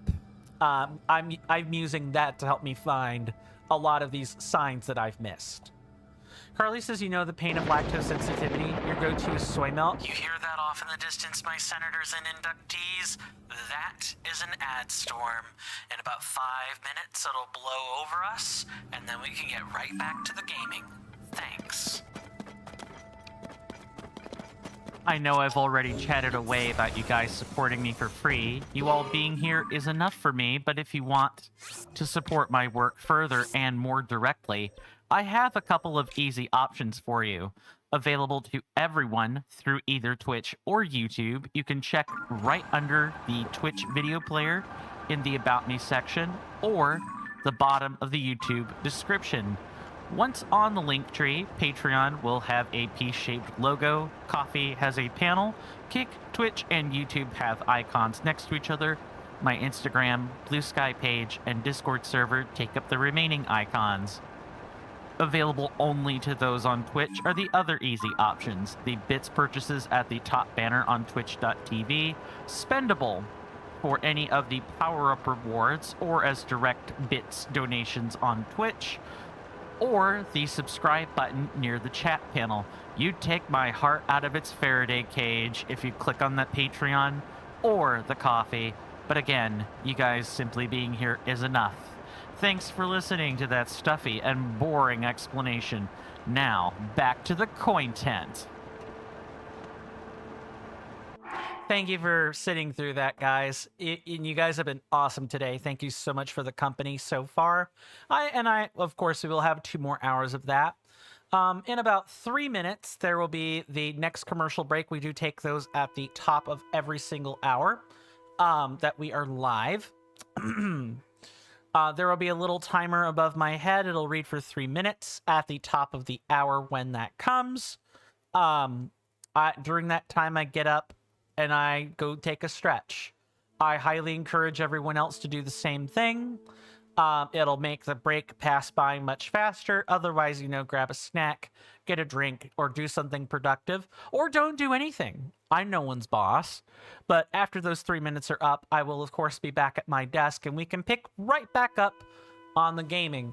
Now, I did a lot more yapping during this second hour, so I am going to lock in after the commercial break and try to focus more on getting these signs. We haven't even, unlocked one whole region of signs completed yet.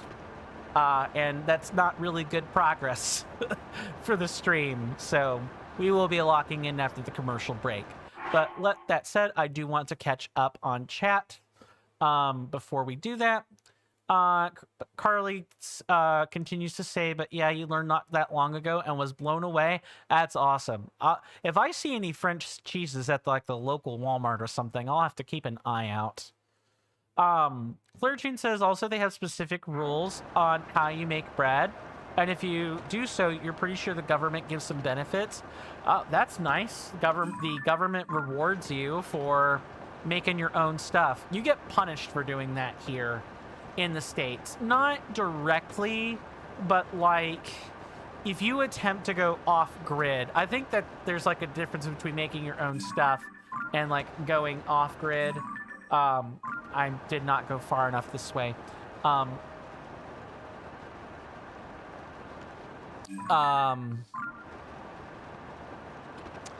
blanked on what I was about to say.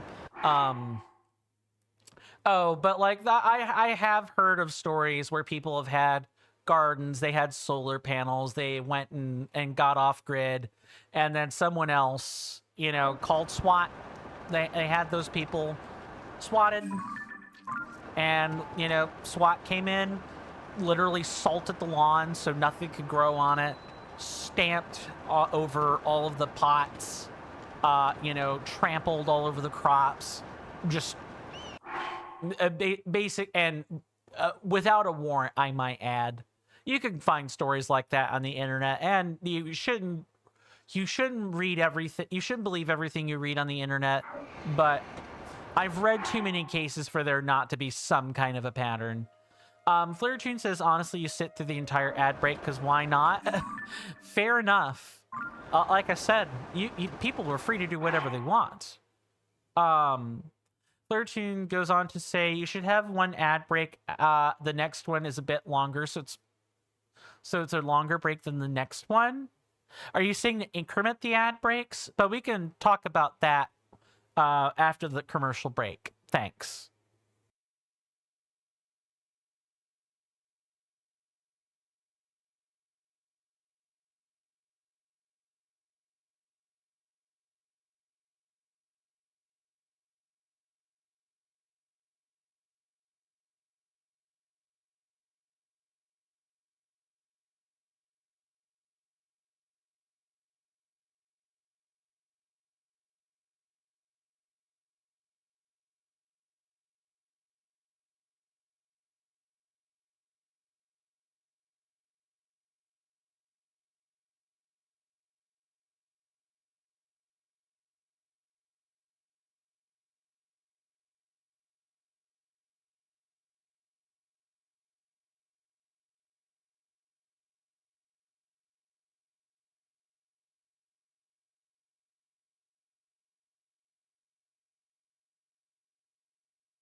Sorry about that, everyone. I got caught up on on a logistical conversation. I'm back.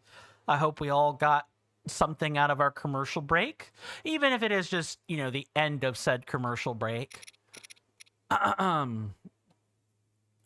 Let's catch up on chat, and then we will, you know, we'll pick back up, and we'll try to lock in during these next couple of hours. Flairtune says not using chemicals or stuff like that. Yeah, naturally leavening and baking bread. That makes sense. That's good.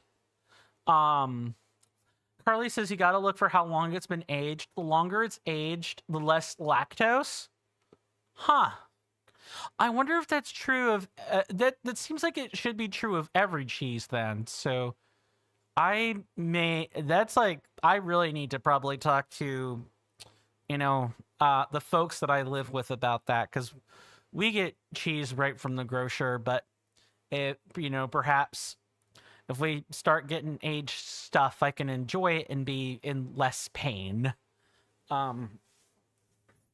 which would be really nice, because I like cheese. I am an average white person. I do like cheese. You could put a wheel of cheese in a mouse trap and you'd catch me. Now I would try to bust out, but that's neither here nor there. And yeah, I do find that really interesting as well. I'm glad that Miss Carly spoke of that. Okay, you've got to be what, down here somewhere? Yeah, off in this direction.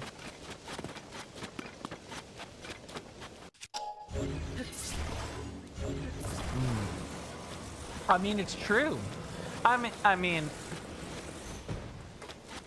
I can speak on it because I'm white. I don't know of too many white people, unless they're lactose intolerant or sensitive, or they just don't like cheese.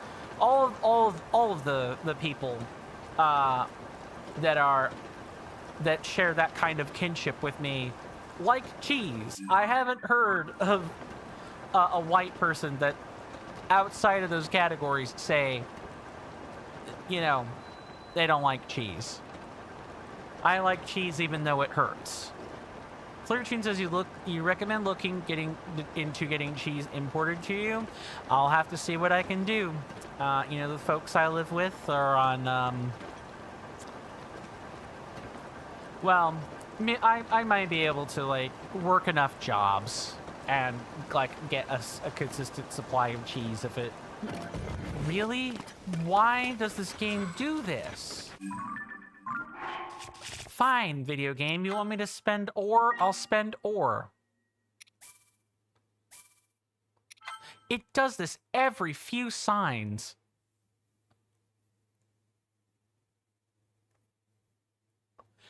Watch, he's gonna pop up as soon as I reload. Is it a memory issue?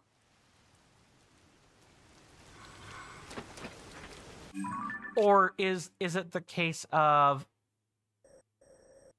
Oh, I'm looking at... I'm sorry, no, it's not the game, it's me. It's me. Hi, yes, I don't know how to read. I forgot the signs over here by the stable. I looked at the wrong fork in the road. Gordon Goku says, I've been over an hour or so hunting Quarks and you only got 16. You're suspending your search for now. Twitch turns off your screen, so that's why you're here. Fair. That's fair. Whether you're on the red or the purple app, I'm happy to have you anywhere, Mr. Gordon Goku. And yeah, if you're searching without a guide, or you're using videos and you've found 16, that could be par for the course, honestly. Mr. Jason says, but yes, good sir, you do love having myself and Carly within your life. Nice. And that we can congregate here at times. I'm glad you think so. We can pick this up while we're here. Yes, that empty frame has caught my eye. Do tell me about it. We stable owners are going to be putting paintings on display for everyone to enjoy. The stable association figured it'd be a good idea to get for us to hang the frames first to get ready. I asked my family what sort of picture we should put up, and we finally decided. Have you seen the Unity Bell in Terrytown over in the east? Ah, it even has a name. Unity. You know, the Unity 5 Bell. My God. Yes, the story goes that if two people ring it together, their love will last forever. All sorts of couples pay it a visit. Anyway, I think it would be nice to paint a picture of the Unity Bell and hang it here at the stable. All 4 of my daughters would think it would look perfect on the wall, too. But I really need to go see it if I'm going to paint it accurately. And, well, work is far too busy for me to get away. Of course, if I had a picture of the bell in front of me, I could just use that as a reference. Ah, side quest.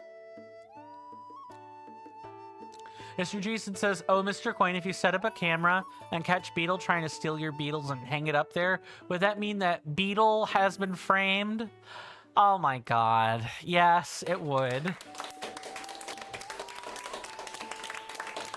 Mr. Shiny says he would be shot, framed, and hanged. Fair enough. Too true. He would be shot, framed, and hanged. Don't steal my beetles. Gordo Goku says, yeah, there's a guy who has a playlist for all the regions. It's very nice, but it's still traveling. Yeah. It is a 3-in-1. I'll give the joke. I figured it was more over a quip than a joke, but I will give the joke. Well, I know exactly where that is, and we can go turn in the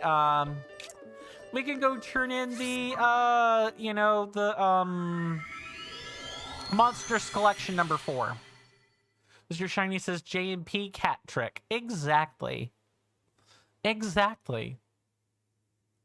You don't quite know which one it is either until you look at it up close or hear it in more detail. All right.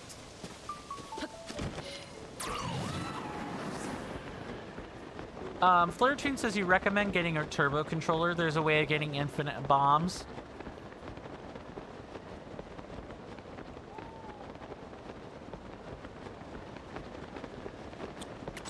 I might be able... See, I've got a button with a T on it, so I think you can turbo on this thing. I just don't know how. Mr. Jason says... Mr. Jason does love that we were almost at 70, Mr. Coin. 70... Oh, jokes? Yeah. I'm sure, you know, given our lovely audience, we will find 4 in there somewhere. Right, let's get this Unity Bell out of the way without the Korok in the shot. I have not for... Mr. Shiny says you don't know what the turbo method is, but you're sure it will blow your mind. I'm sure it probably will, too. Flaretune says, you know the bokoblins on taluses that throw bombs? Yeah, the battle taluses, right? Why? What's up with those? Although, aren't those flare fruits? Or fire fruit? I thought that was fire fruit. Maybe some of them throw bombs. Alright, down over here.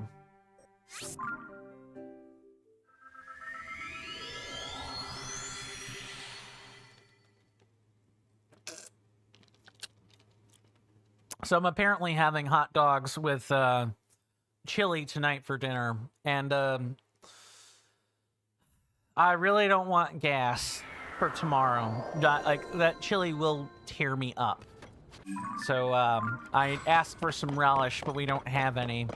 How I'd relish the thought of finding some. Mr. Jason says, oh, Mr. Coin, the last time that you went to Hotel Chocolat store with your IRL friend, good sir, you got told off by them because they said when you go in, you buy a few things. Right. You mentioned this yesterday, did you not? Yeah, for 85 pounds. Yeah, you've already told that one. Or mentioned that story. I mean, it's fine. We can repeat stories, you know, that's totally fine.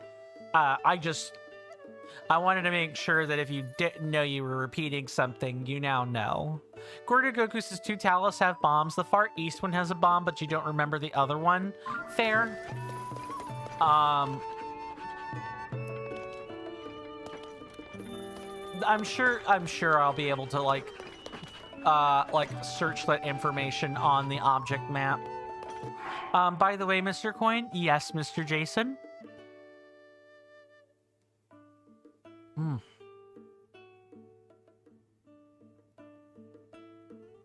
Sorry, apparently got a lot of sleep today. Or irritable skin, I don't quite know which. Yes, I do in fact have my eye on an empty frame. You really appreciate that you've given Mr. Jason a hammer. You promised to use this tool to the best of your ability and only in moderation. Ah, a joke. A recycled joke, even. Which is also what you want to be doing with a hammer. You recycle, like, wood and stuff. Flirtoon says, so if you kill the Talus, then leave the Bokoblin that throws stuff, you can put on Majora's Mask, unpause, pause, save, and then load. And the Bokoblin will be passive. Oh. I see. Okay. So that's how you get the bombs from them. Infinite bombs is probably going to need a little bit... Is that like a save and repeat? Well, I guess you're probably still mentioning how that works, Flirtoon, so I'll be patient.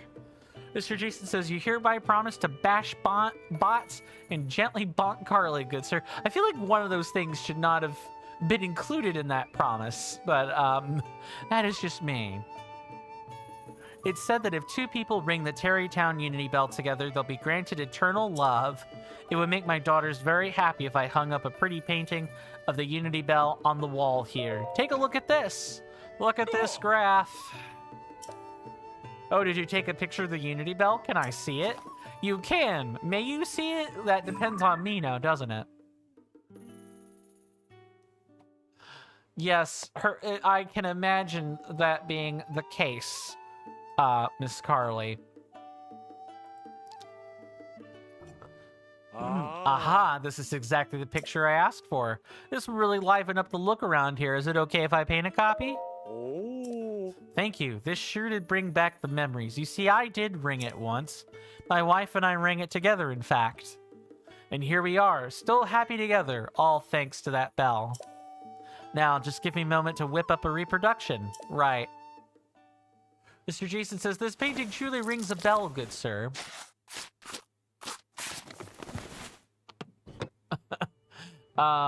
It does ring a bell. That is true. Gordo Goku says, are you saying you can do this? Or it's a question if you can do it? Oh. And then Flirtoon says, flip the homing upside down? What? Oh, so there's got to be some way to, like, reset those particular Bokoblins so you can get their bombs again without waiting for a Blood Moon. Maybe that's what that method is. I don't know if that works in the current patch. Or perhaps maybe that's been patched out. Flip the homing cart and then put the stake in the ground. Oh. Okay. So you have to come with, like, a... You have to come with like an auto build to get that done. Okay. Mr. Shiny says, unfortunately enough, huh? Yeah, too true, Mr. Shiny. I have not forgotten. Look, I even went and got specifically did not catch the Korok in the shot. If I had taken a picture kind of like lackadaisically, it would have been up there. But I snipped that sucker right out. Gave it to him. Gordo Goku says, oh, yes, it can be done, but you've only seen it done. You've only seen it done on YouTube. He is correct, though. Might be worth a try. Like, I do intend on covering glitches at least a little bit. And definitely for the video essay. So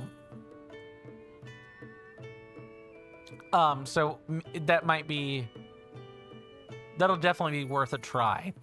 Attach the upside down homing cart to the grounded stake.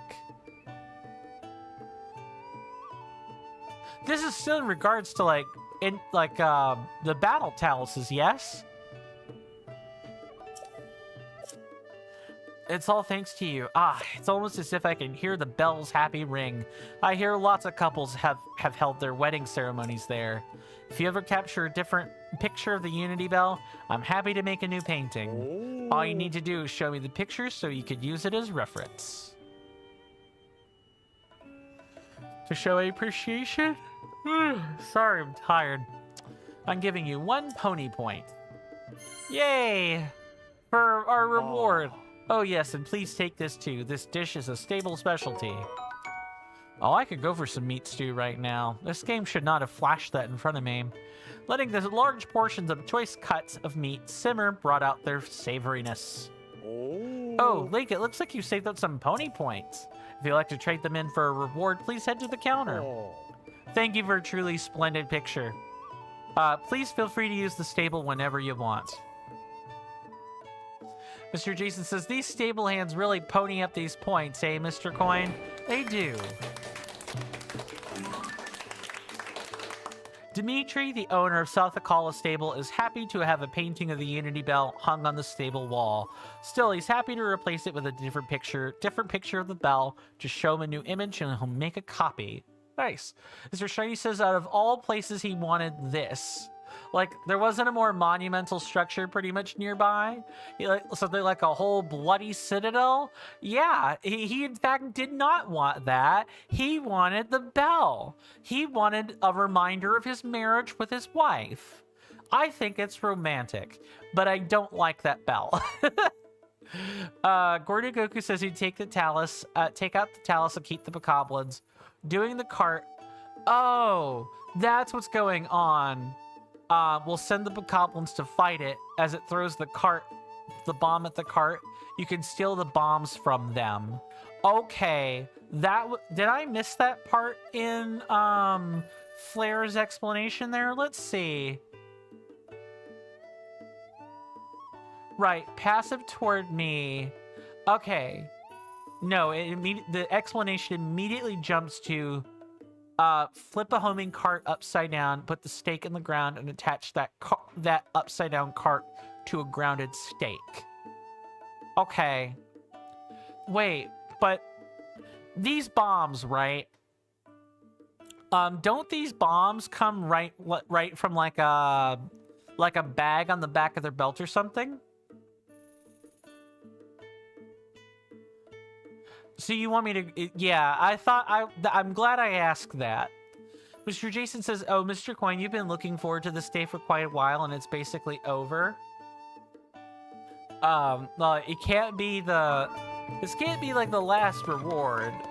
That doesn't make much sense. Yes, receive the reward. Yeah. Yes, I'll be right with you. Oh. You like to get your pony point rewards, right? For saving 5 more points, you've earned 5 sleepover tickets.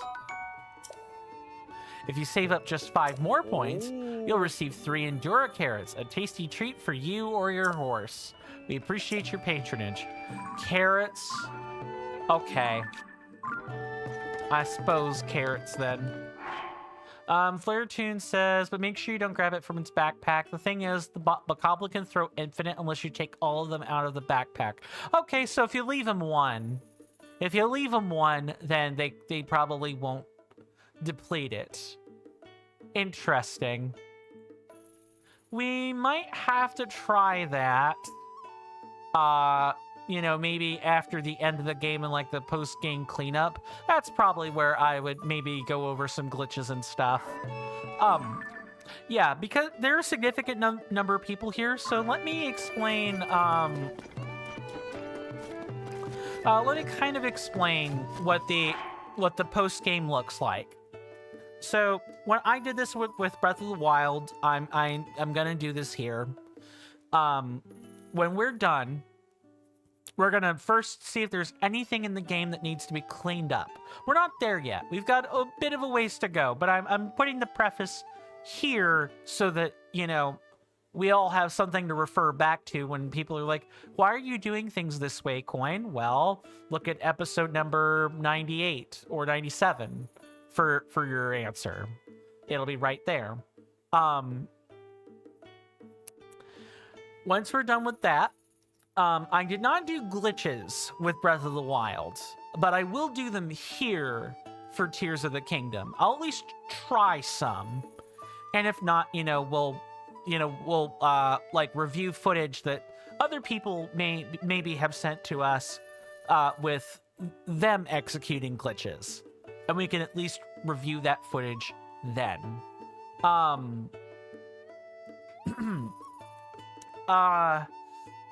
Then after that, what we'll do is we will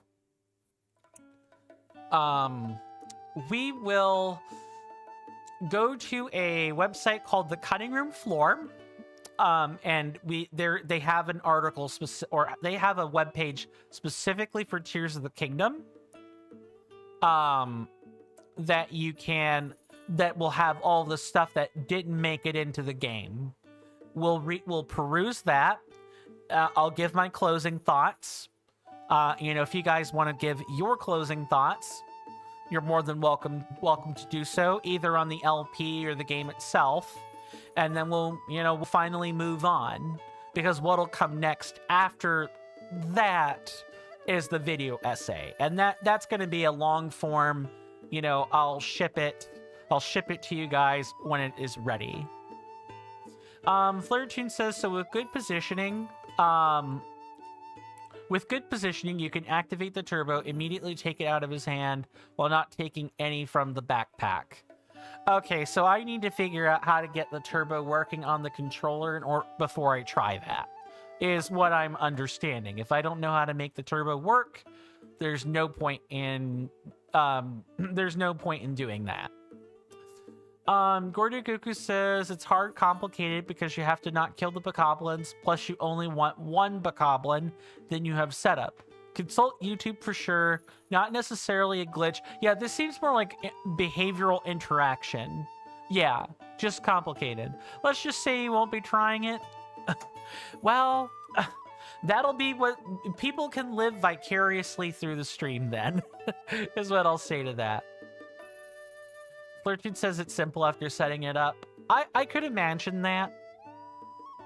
Truly. It's just it'll probably be tricky, take a few times, or several tries, and there's no guarantee that we won't run into complications. But that's what the whole explanation with post-game was about. We're going to be looking at the what lies underneath the game, and the glitching kind of counts as what's being underneath the game.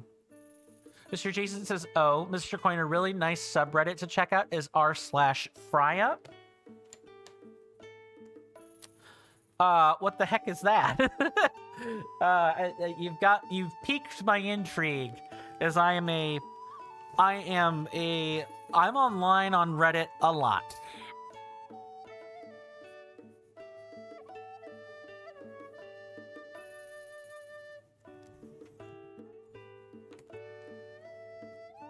Mr. Jason says, people showing off their full English breakfasts.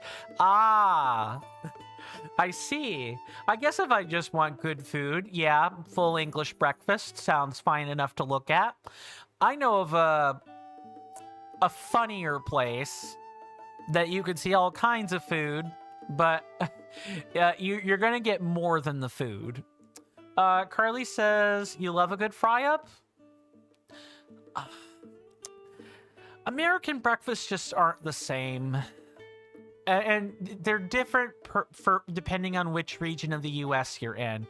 Here where I am in like our two-state area, our breakfast looks something like grits, sausage, eggs,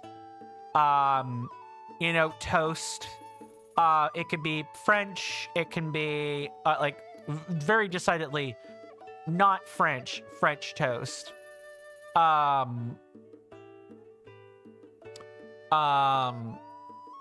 But it could be Texas toast, rye, something like that.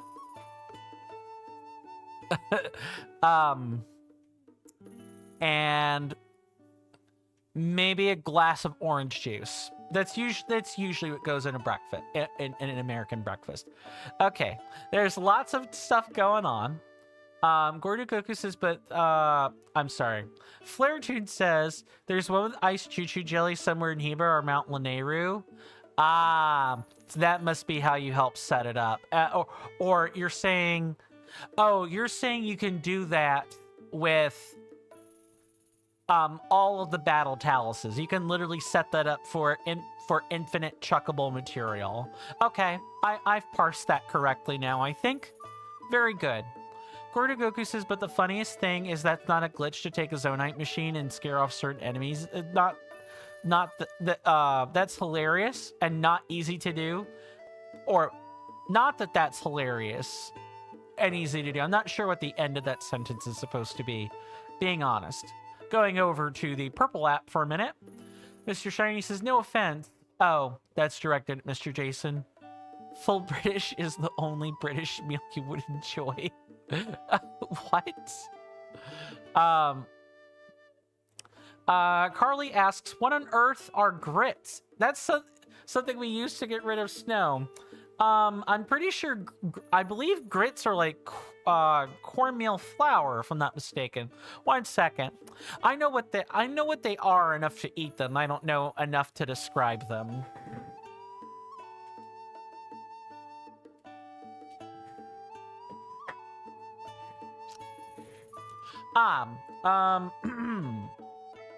It is okay. So to answer your question, Miss Carly, grits are made from a dried corn, like dried corn kernels ground into small pieces.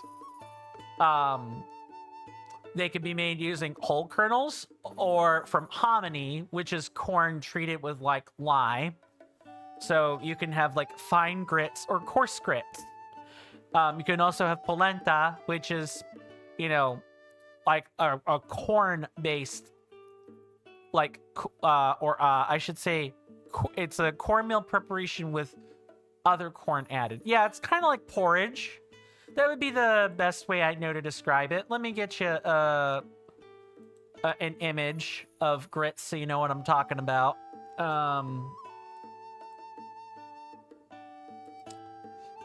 Open image in new tab.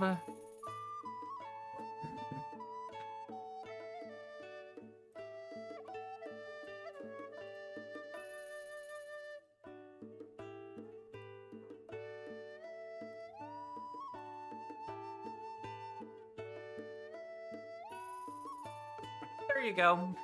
It's kind of like porridge. But it's white. It can also be yellow if, again, it's closer to like whole ground kernels instead of hominy.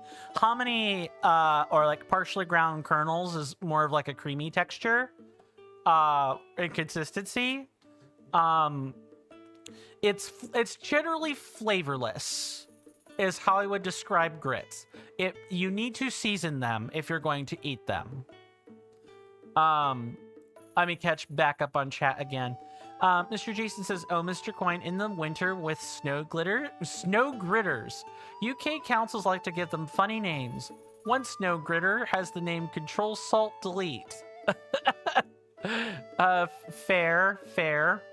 Mr. Shiny says, like, give me a plate of full British breakfast and you will destroy the whole dish in no time. Fair enough. I could do the same thing with a stack of pancakes, honestly. Let's see. Yeah, I addressed the porridge comment. Carly goes on to say, it looks like mashed potatoes. I could kind of see that. Like, pure white grits is, pure white grits do kind of look like mashed potatoes. But you can tell the grainy appearance would allow you to tell mashed potatoes apart from grits pretty easily. Mr. Jason says that top part of that looks like an egg, Mr. Coin. That is partially melted butter, which is what, if I open this back up real quick, that like solid off yellow dollop there on the top with yellow liquid around it, that's butter. That's tub or stick butter. Mr. Shiny says, you would not touch that? Sorry. Oh, you're missing out. You just put some cheese in it. You put some cheese in it, or you put some butter in it. Good stuff. And if you've eaten polenta before, eating grits is not unlike eating polenta. It's just a different flavor profile. Polenta is more of a porridgey type thing, and grits are, well, they're pretty common out in the southeastern and southern parts of the U.S. Because we grow a lot of corn. So what do you do with the husks? You grind them up and turn them into a meal of sorts. Okay, hold on. Flirtune says someone make an army of raw whole birds by using glitches. Oh, someone made an army of raw whole birds by using glitches to make invisible homing carts and attaching it to raw whole birds. Nice. Gave you a good chuckle. Fair. Yeah, that does sound hilarious. Gordogoku says not showed up and didn't need to. It is hilarious. Like if you got your bike out, run at a bokoblin and watch as they run away. Oh, that sounds funny. I'll have to try that sometime. Flaretoon says, have you found every cave entrance? Yes. All of the cave entrances have been found. We even have the... where is it?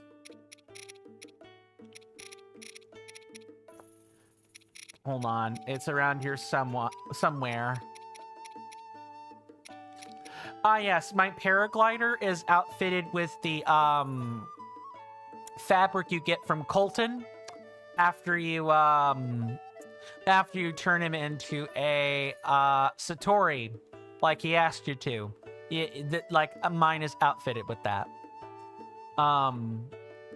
Gordogoku says Hominy is better than Melody. That's actually really good.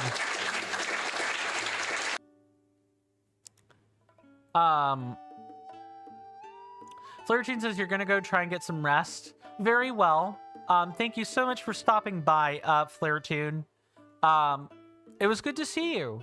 I hope to see you sooner rather than later, of course.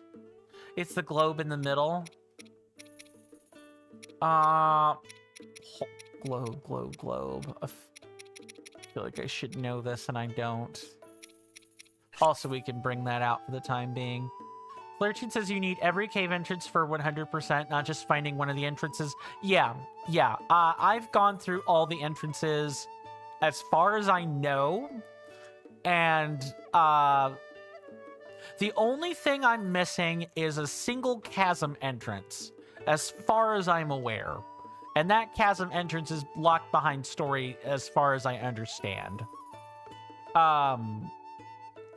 But like I was saying, Flirtune, if it was good to see you, if I don't see right under the 12, yeah, the all's well, like that's for the wells, not the cave entrances though. I'm pretty sure that is that's what the fabric is for. That said, I do hope you rest well, Flirtune. If I don't see you again for whatever reason, do stay safe and take care of yourself out there. And do have a good rest of your day. Or, I guess in my case, it would be have a good rest of your weekend. And I'll see you on Monday. Let's catch up on Purple App chat. Mr. Shiny says you will instead eat your scrambled eggs with sausage, salt, pepper, and chili flakes.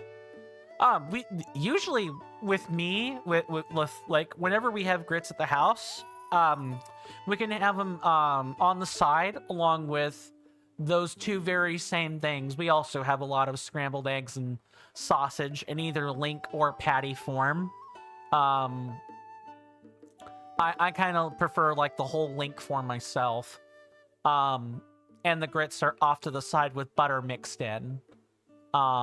Or we could throw these scrambled eggs in with the sausage and the grits and mix them all together, put them in a bowl, and eat them all at once. Just mixed all in. It's pretty good, in my opinion, anyway.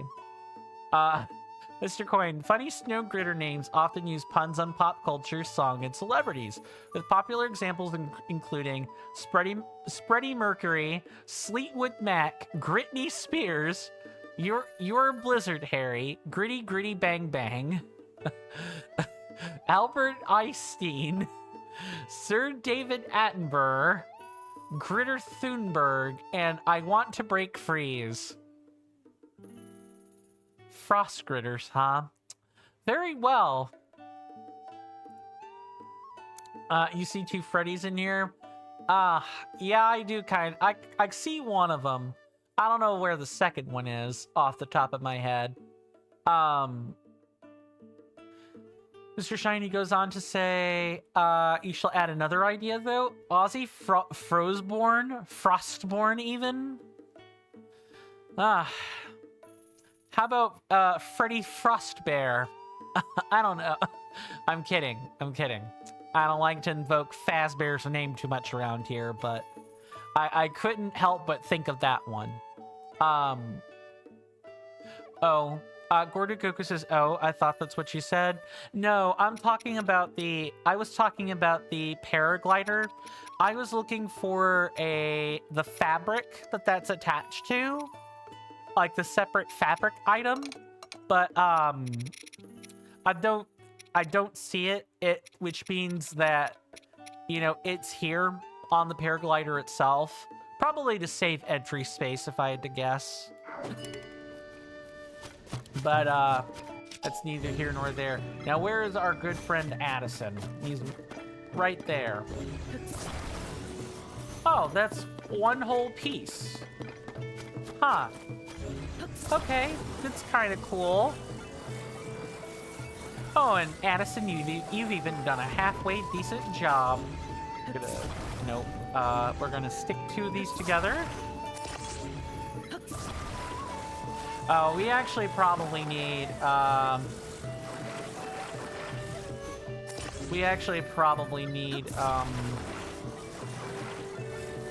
four for this.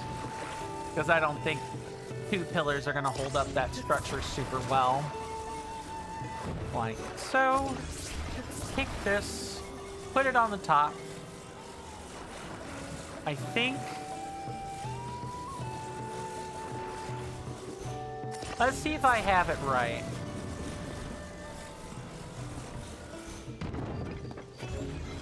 Or we can have problems in the form of not sticking it on the edge like I should have.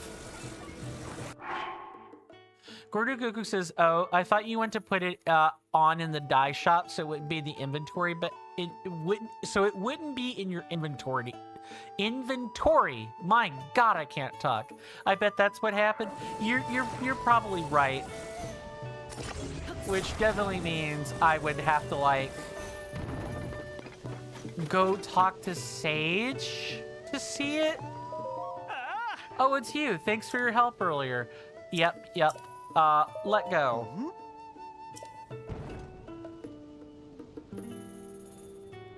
Yes. Now fix him, Addison. If people can't tell I'm at my wit's end with Addison, I don't know how else I make that clear.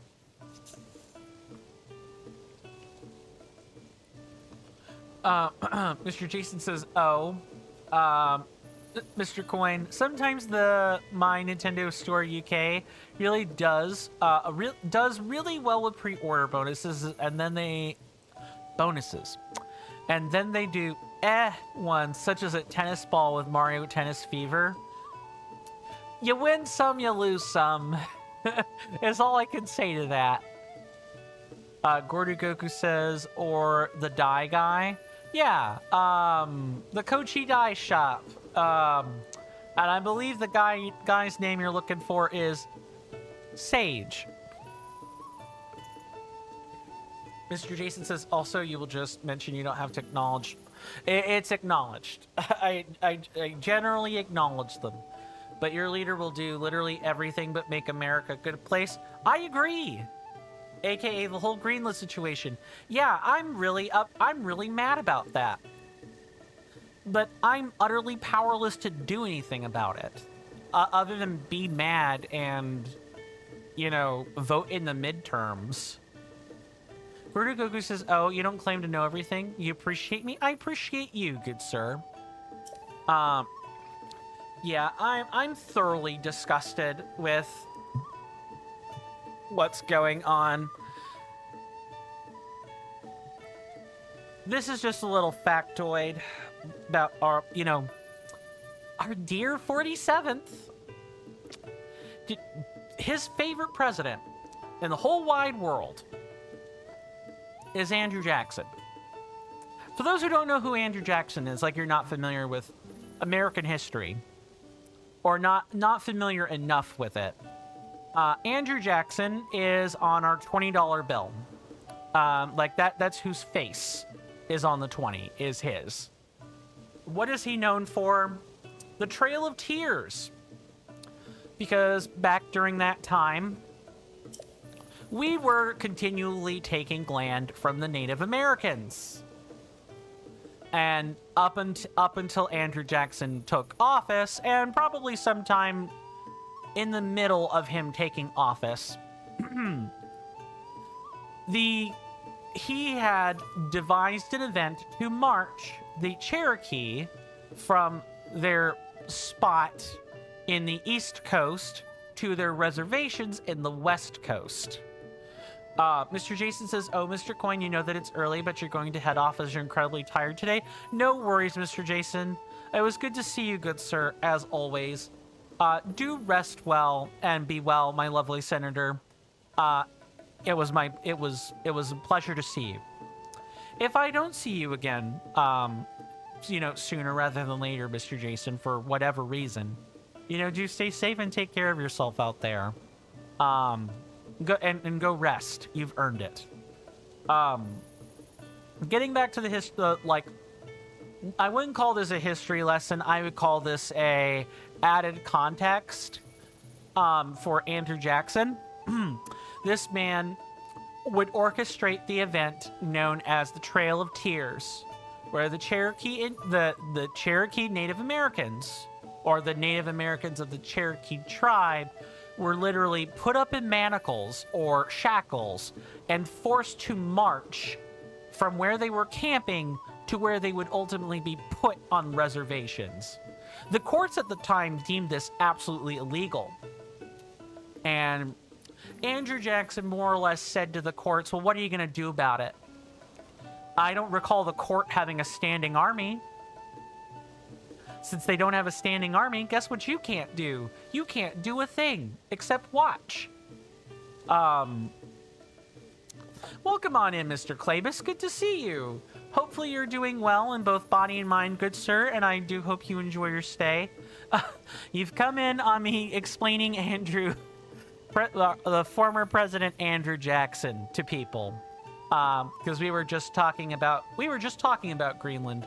Yeah, I'm certainly going to do my best to stay safe. I hate everything that's happening. Like I said, I did not vote for the lunatic in office. I hope that the midterms, like, stall or fix all this. But I'm kind of worried that the midterms are basically going to be irrelevant here in the U.S. Because electing a Congress to have that has some spine is about our only way out of this. Sounds like I need to go read up on current events, is what I'm being told here. But to finish my quick little history context for Andrew Jackson, that event where he marched the Cherokee off to where would be their reservation later, is referred to as the Trail of Tears. It is one of the darkest moments in U.S. history ever, and I would count this darker than the U.S. Civil War, our involvement in both world wars, Operation Desert Storm, Obama sanctioning the blasting of Libya or drone strikes on Native American citizens, or I'm sorry, I should say American citizens, because Native American has a very specific context here. And even this, the Trail of Tears puts all of that to shame, all of it. What's happening in Greenland is, it's tragic, but it wasn't on the same like moral scale as It's just asinine. the compared to the Trail of Tears. And that is Trump's favorite president. That should say everything. If it does not say everything you need to know about that foul Let's give him man, a squeeze. then I don't know what will. Never mind the grab him by whatever comment. Never mind the the multiple essay charges. Never mind the Epstein files. Never mind the rest. The rest just help paint the picture more completely. Like it polishes the Birmingham. And like Andrew Jackson being a foul man and his favorite man should say all of it. Trump wants a legacy at any cost. And that is what we are seeing here. Good legacy, bad legacy, doesn't matter to him. It's just and legacy with his name on it. Sorry, we got caught up in geopolitics land, and I don't usually like getting caught there, but I appreciate everyone's concern. Yeah, I need to read current events. I need to be caught up on this. Greenland is really important for a lot of different reasons. It is asinine, and I would like to give him the squeeze with sharp fangs, but I can't do that. So instead, I want to try to focus on easing people's minds a little bit. Don't bury your heads. I don't want you to bury your heads. That's not what this channel is. That's not how I, started things. That's not how I want my legacy to be with my channel. I want us to be able to talk about these things. But if we talk about them all day long, they're important. But if we talk about them all day long or all the time, then we're going to drive ourselves insane. We're going to make ourselves psychotic. And I don't want that. Mr. Shiny says, yeah, you started it. No worries. No apology needed. You spoke your mind. I like that. Everyone should be able to speak their mind freely, no matter what country they're in. Yeah, things in the U.S. are bad. I'm aggrieved. Thank you for the redemptions, by the way, gentlemen. Much appreciated.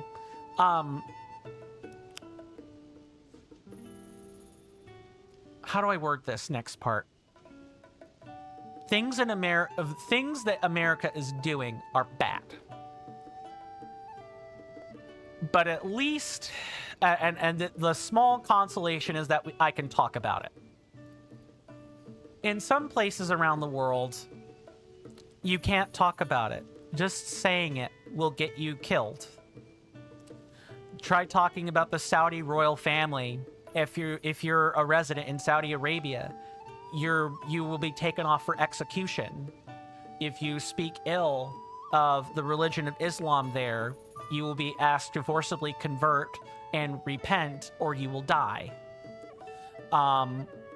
In England, you're not allowed to speak ill of the Windsors. They'll put you in jail. So on and so forth.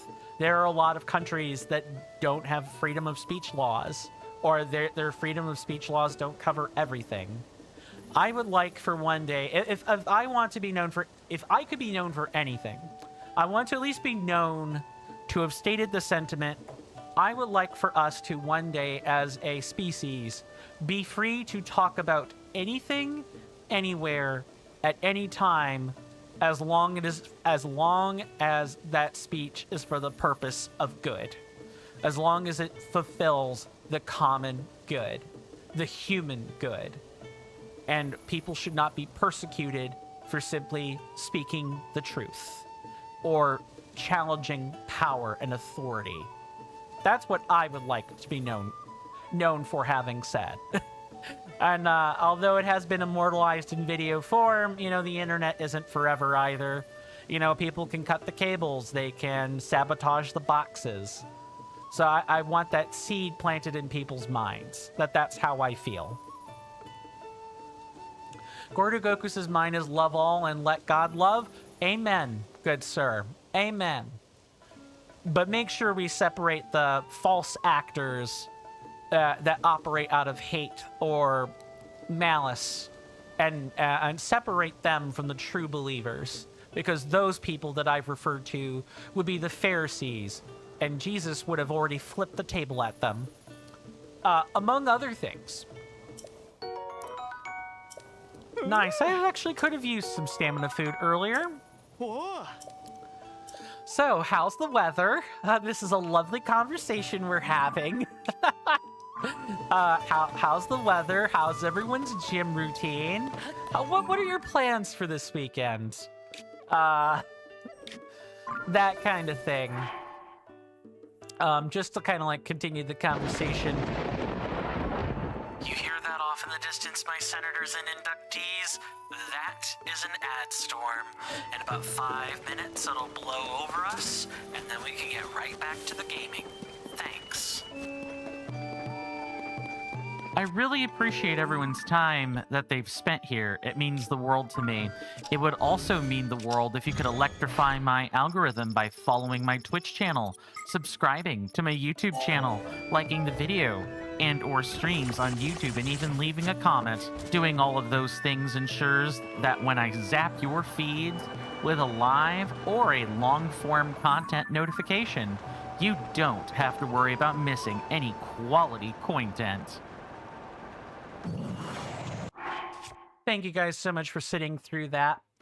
And, you know, for bearing with me during the very important, very real moment earlier with geopolitics. I feel for my European friends and acquaintances. I feel for the whole world. I am a captive prisoner. I have to sit and watch as this stuff happens. And there's not a single legal, lawful thing that I can probably do about it. Other than, you know, at some point, remember what the founding fathers said about the tree of democracy. And I'll leave it at that. That said, we do take commercial breaks around here. We take them at the top of every hour. So in about 3 minutes from now, we will be taking that last commercial break. There'll be a timer above my head when that happens. It'll read 3 minutes. During that time, I get up, stretch, you know, grab a snack or do other things. I highly recommend everyone else does the same thing. I highly recommend that. It'll make the break pass by much faster. You know, snacks, drinks, talking to good company, or, you know, doing whatever you want, really. Thank you for the redemption. Thank you for that, Gordogoku. Much appreciated. What was I saying? Right. But of course, I'm nobody's boss. Pass the time however you like. But once those 3 minutes are up, you know, I will be back at my desk and we can pick things up right where we left off. And I failed to lock in during this hour. I'm really going to have to try to do it during this next hour. But I don't want anyone to apologize. No one said anything untoward. No one said anything unkind. No one violated terms of service that I can see in the chat. Everyone was speaking their mind. And speaking truth to power. Challenging power. And I like that. And I think a lot of people harbor not the same opinions as myself, but a similar position to myself. I like to think that that's the kind of audience I've cultivated. We have our different cultural perspectives. We live in different places around the world, but I think we all want each other to be free. And to be free to pursue, you know, life, liberty, and the pursuit of happiness, as perhaps, bitter as that sounds. I want this place to be known as a place we can do that and at least discuss that. And feel some kinship in those words, even if my current administration feels no such kinship with that turn of phrase. Gordogoku says, love even Judas, but that's just me. God will judge in the end. You don't have to like them, but you'll quit. No, you're fine. We're discussing religion. We're not really proselytizing here. Well, yeah, Judas Iscariot was warned how he would betray Jesus, and he will ever be known as a traitor, not necessarily because, well, yeah, betraying him is like a huge deal, but also what Judas did afterward condemned him to being known as that for the rest of all time. Like, I think Peter. Yes, it's Peter. Peter did the exact same thing. Jesus said he would betray Jesus 3 times. He would speak his name 3 times. And we'll have to finish that lovely conversation when we return. See you guys then.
Sorry about that, everybody. I am back.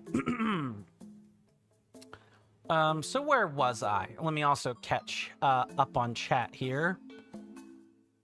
Gordigocus is seeing a bit. Well, I hope everyone got something they wanted out of the commercial break, even if it was just, you know, waiting until it's over.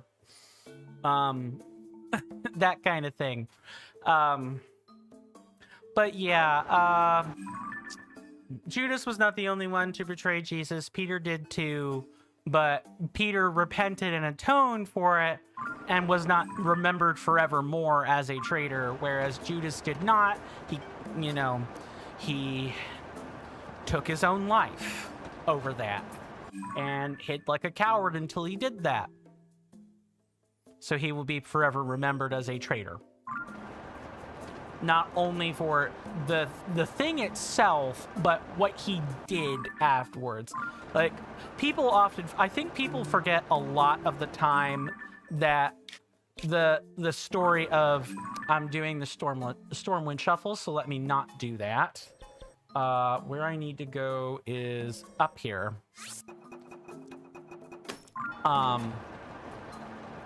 It's not just about the betrayal.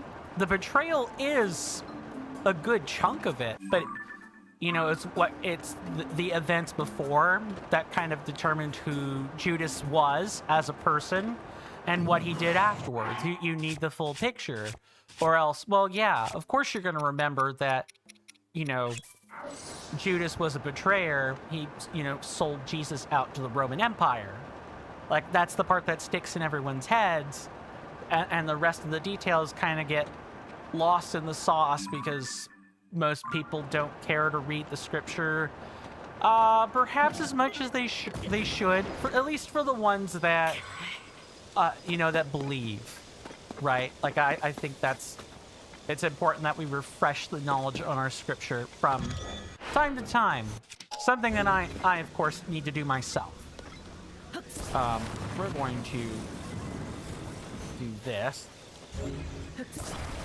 We literally just need to probably hold this in place. In fact, let's do it like this. Don't attach.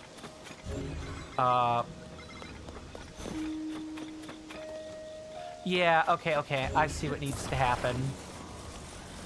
Do this.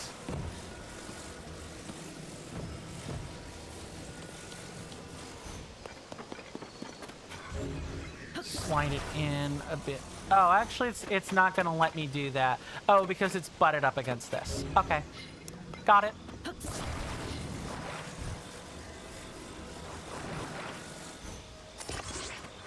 There. Now we just do it like this.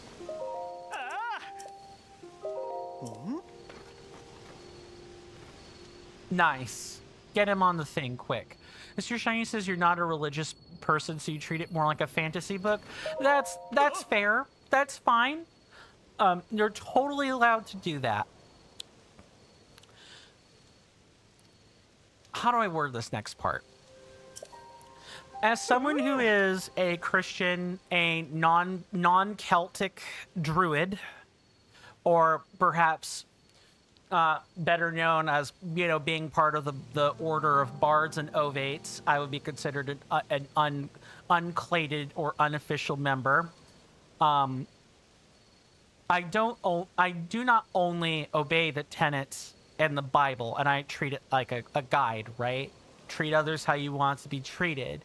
Yes, there are some things that are sins, but for the most part, the things that are sins are the things that already, they mark you as a person who has either committed bad acts or are generally seen as irreverent. Especially if you never make up for them, right? Or if you do it without a suitable reason. But I find being a humanitarian serves us in this world more than, you know, believing in the tenets of the Bible do. Like, you have to pick and choose. You can either choose to be a spiritual person all the time, which definitely does not fly in the face of druidic teaching. Druidic teaching says you should be here in the real world before you start praying and waxing in talk of spirits.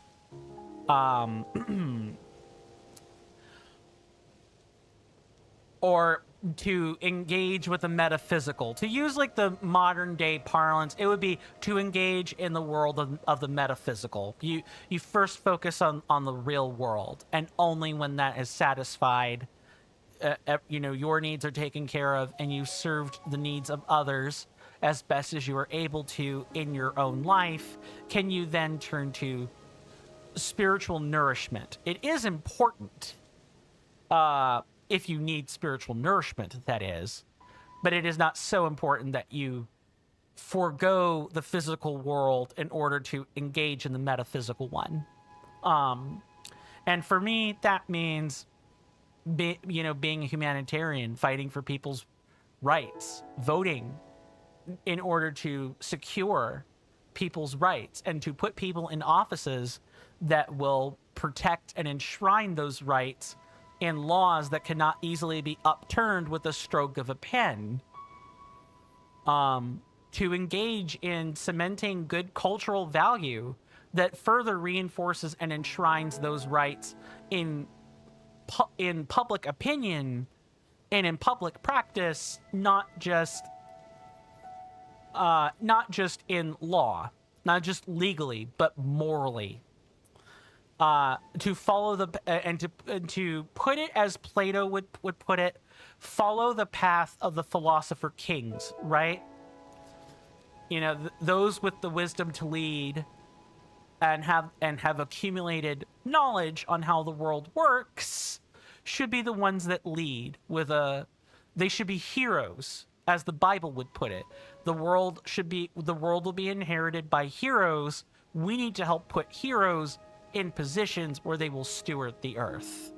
That's I realize I apologize for getting philosophical, religious all in like one sitting, but I often cross paths with a lot of my peers who cannot make sense of the beliefs that I hold. How can I be supremely religious but also be an adherent of the sciences, right? How can I juxtapose these things? I've been called a lunatic or a crazy person for that. Or, well, you're serving two masters by choosing to serve man and God in the same breath. I don't see it that way. I see it as, when I'm here in the real world, I try my best to serve my fellow man, and if I do so in the right way, then ideally I will be serving my other master, my lord, at the same time. That's how I see it. I'm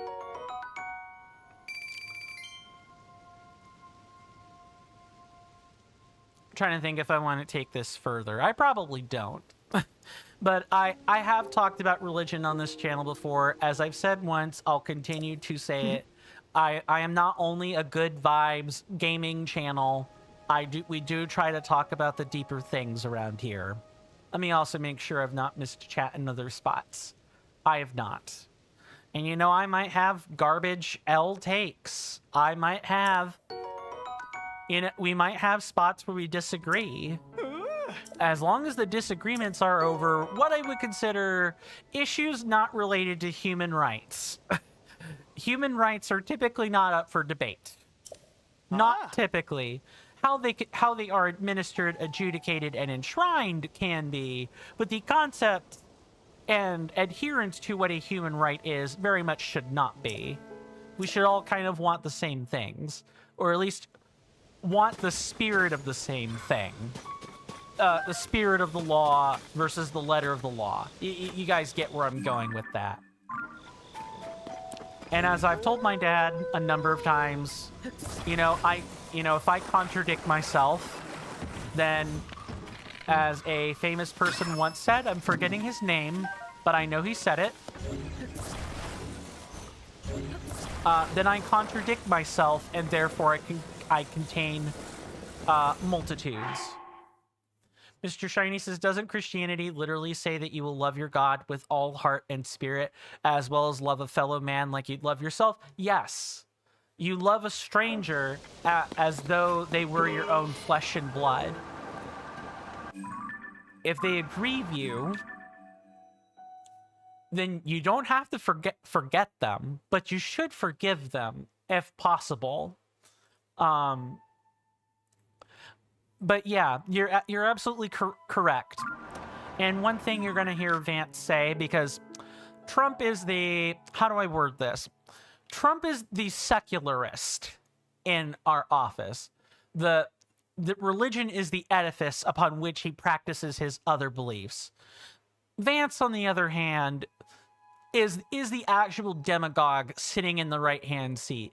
He said something to the effect of, you know, he talked about ordered loves. Like, and it's this concept that sort of, if you're a Catholic, if people are Catholics, you'll get where I'm coming from for this. But the concept of ordered loves is this false narrative that you are supposed to love people closer to God more than further away.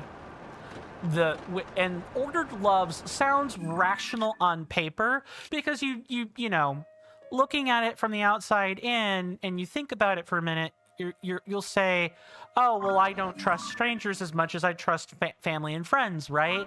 Like, it's you keep a stranger at arm's length because you don't trust them.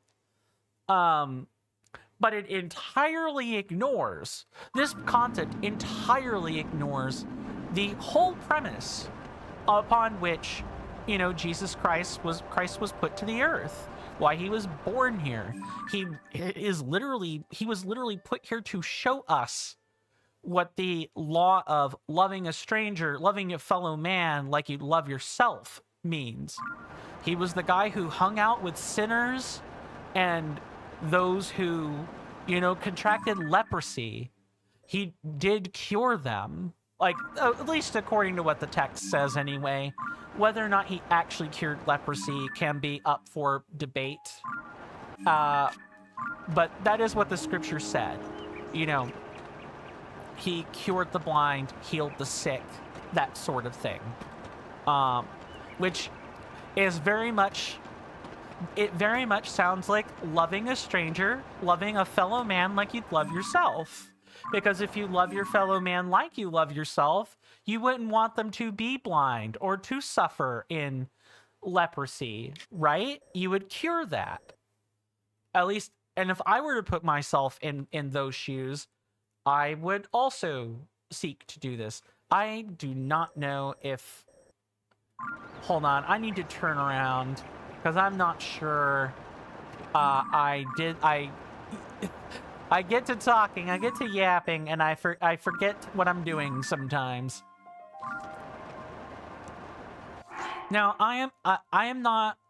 Okay, so I guess here's a bit of a story, and I do apologize for this, but I promise this is moving in more of a personal biographical direction. When I was 14, no, actually even older than that, prior to high school, I was considered, and I wasn't even agnostic back then. I was a nihilist.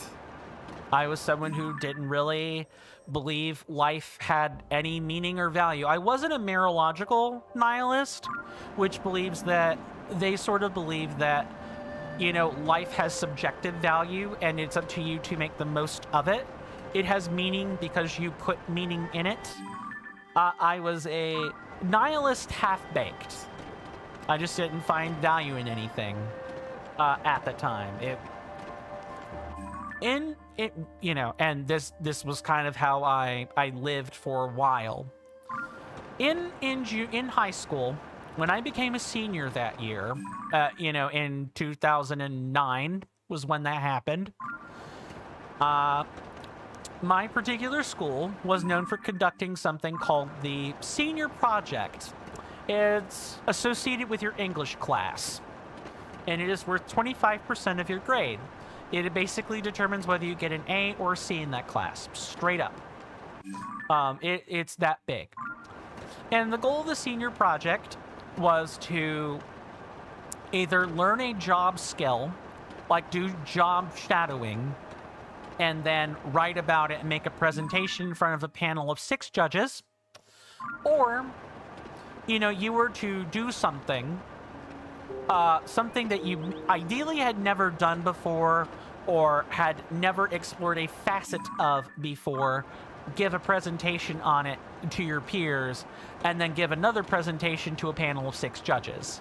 Like, the 6 judges were the same. The difference is you're choosing, did you learn a job skill, or did you find something meaningful to talk about? I found something meaningful to talk about. I used the Senior Project as an excuse to learn more about Christianity, because while my dad was a Christian, my mom generally believed in spiritual things back then, and I had friends and peers who at least pretended to practice. I very much wasn't. I was just cut from I was a different person back then. Also, I'm wanting to make sure I haven't gone too far, which it appears that I did. I think I've done this particular sign, so I'm gonna just charge here a second while I talk. That same year, the same year in which I chose to explore religion, specifically Christianity, but I explored other religions as well. Judaism, Islam. I had to write a paper on all of them because I could not specifically focus on Christianity at that time. That was too narrow. So the presentation you do to your peers for the English class had to be a bit broader. What you actually went out and did with your time could be more narrow and specialized. So prior to that, I had just recovered from a suicidal, my apologies for the trigger warning.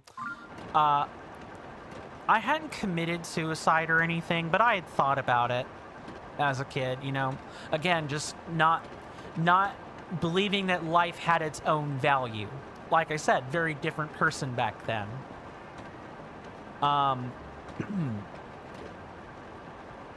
When I took on the project and I started attending church, because that's how I had to actually go find pastors, because that's what's common here in the US. You had to go find a pastor.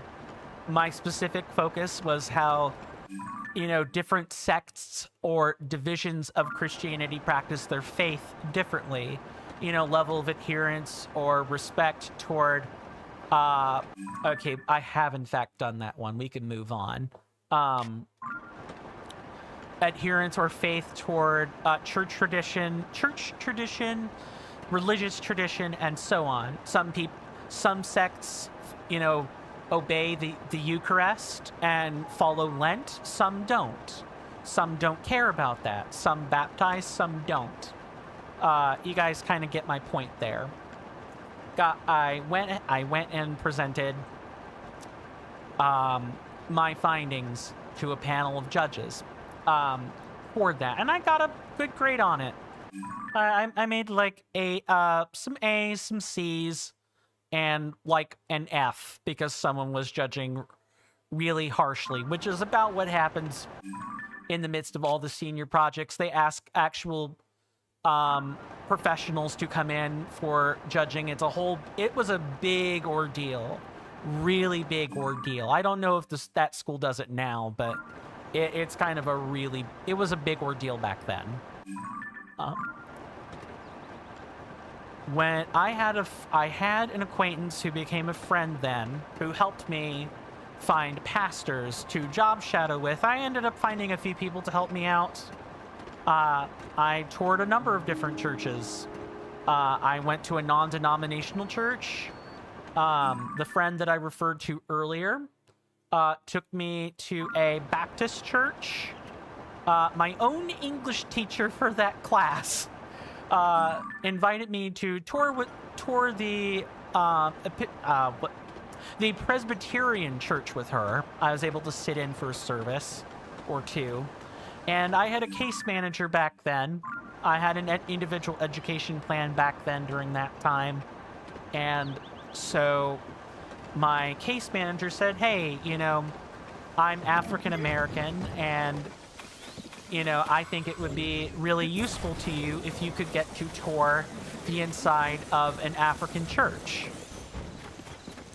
Because that is not a perspective you would have normally had access to otherwise. And I agreed. She was really nice and really helped me out with that. Attending, I found something during those church tours and those services that I didn't know I had before, and that was a sense of community. At the time, people weren't so disingenuous with faith like they can be today. And the good Lord himself saved me. You know, watching other people practice their faith and practicing kindness and humility saved me. Otherwise, I'm not even sure I would be here streaming in front of people today. I truly don't think I would be. I think I would have left my sibling by themselves. I think I would have been dead if I hadn't had done what I had done back then. I apologize for the painful history lesson no one asked, or the painful biography no one asked for. But people are like, how can you believe when so many other people practice in bad faith, or, you know, do ill things in the Lord's name? I'm not. And I owe the faith my life. I literally owe them my life. I wouldn't be here without it. And I try to take the good from the book. The rest can be up to interpretation. A common example is, you know, is being LGBT a sin? Some would definitely say hardcore, yes, it is a sin. Others would say, no, it's not. And would cite a variety of scripture to combat and counter that narrative. Do I think it's a sin? No, of course not. To borrow the way some people say it, you know, if God truly made us as we are, then why would he make a mistake, right? Why would he make a mistake? If the Lord is not known for making those, or the Lord is known to accept corrections when he starts going that way, see the scripture, see the part of the Old Testament where Moses was literally able to talk down the Lord's judgment several times. I apologize. I'm trying to like do two things at once, and that's not going over real well. Just need to like, yeah, I figured that probably wouldn't work. I need to like make an extended scaffold, I think. Mr. Shiny says your driving force are your friends in a sense of self-improvement. I'm driven by a lot of the same things, good sir. I think we have some kinship in that. I'm just also driven by my faith too. I view it as one big picture. And it's amazing how complex people are. It really is. I like people watching for this reason. I find them fascinating. Maybe that in some small part drove why I did what I did. with the senior project? Who knows? I've even after sitting and thinking and meditating on it all this time in my life, I still probably have not come up with a meaningful answers to why I think the way that I do, or why I turned out this way. Yes, try letting go. Yeah, I helped you out really big, Addison. Enjoy it.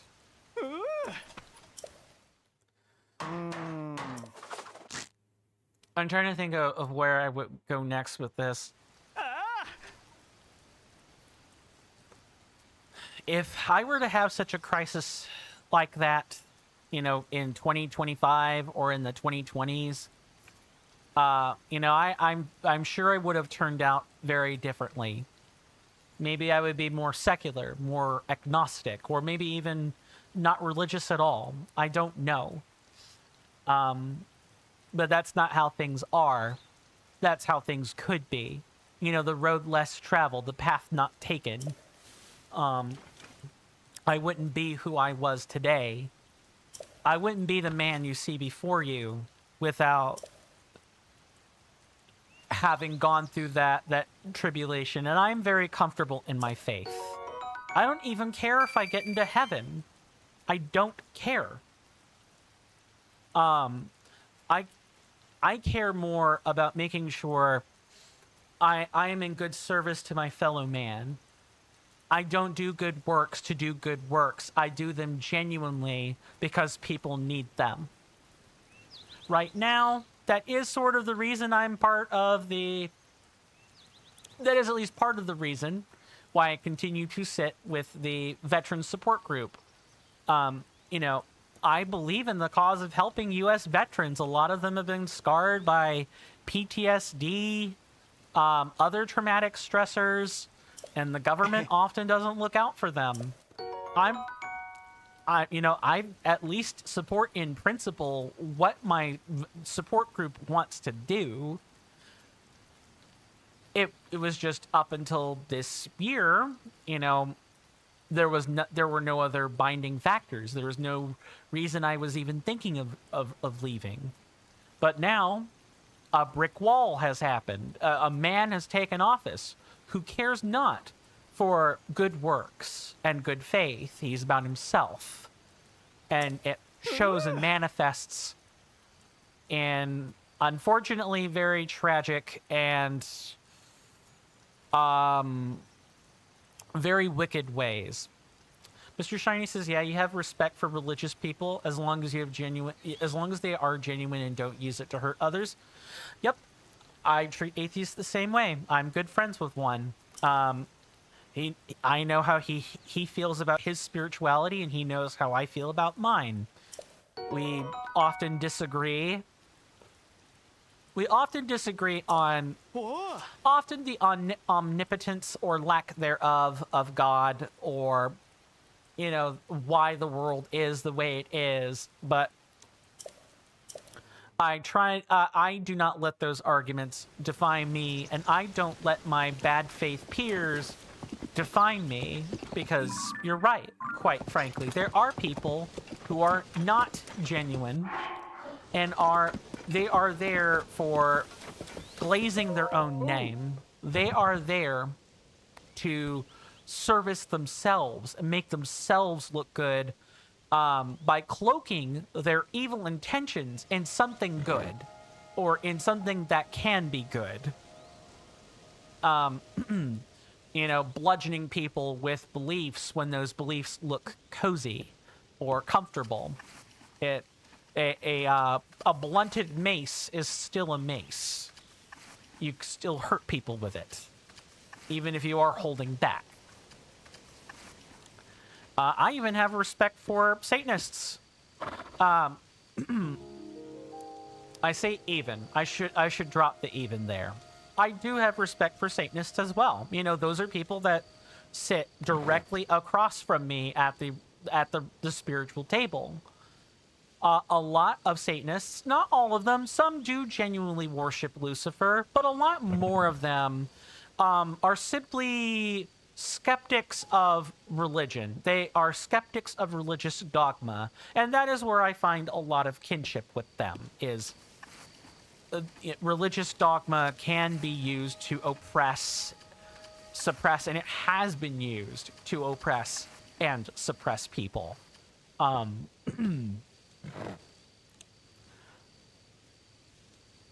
if I see an ill, I'll say something about it. It's just hard for me to speak out on ills that I can't be anywhere near because the ills are happening somewhere else. And for those saying, or for those that are getting ready to say, well, why don't you comment on social media? I'm like, I'll say that's a very dangerous pastime. I'll ask the Brit to comment on the affairs of the Windsors. I will ask the Saudis to comment on the affairs of their royals, and I promise you they will disappear if given enough time and it's visible enough. There's a reason you have to be careful with stuff like that. There's a balance in these things, and that balance is hard to achieve, and some of that balance is unfortunately the result of wicked people holding power. And there's not much you can do except at least be aware and work around it. At least in my opinion. I apologize for all of the religious and spiritual banter mixed with some biographical information. You guys now know that about me. I am and will always be, unless something really changes my worldview, which something could change my worldview.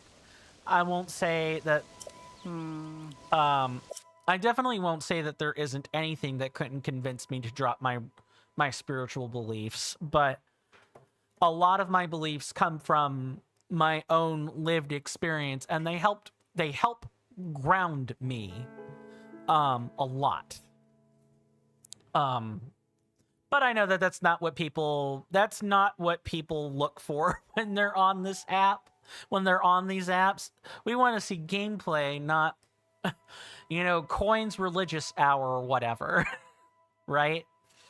I'm pretty sure this was not the rabbit hole that anyone wanted to travel down. I just kind of felt compelled to talk about it. It feels good to get off my chest, if nothing else. Carly says you're going to head off to bed, Mr. Do Coin. you always have to yap? You hope the rest of the stream goes well. Thank you so much, Miss Carly. It was good to see you. Your company has been, of course, a pleasure. I do hope to see you sooner rather than later, my lovely senator. But if I don't see you again, for whatever reason, do stay safe and take care of yourself out there, Carly, and rest well. And with that, we're going to try to make these last 22 minutes worthwhile. I figured you were joking, Mr. Shiny. I appreciate the redemption.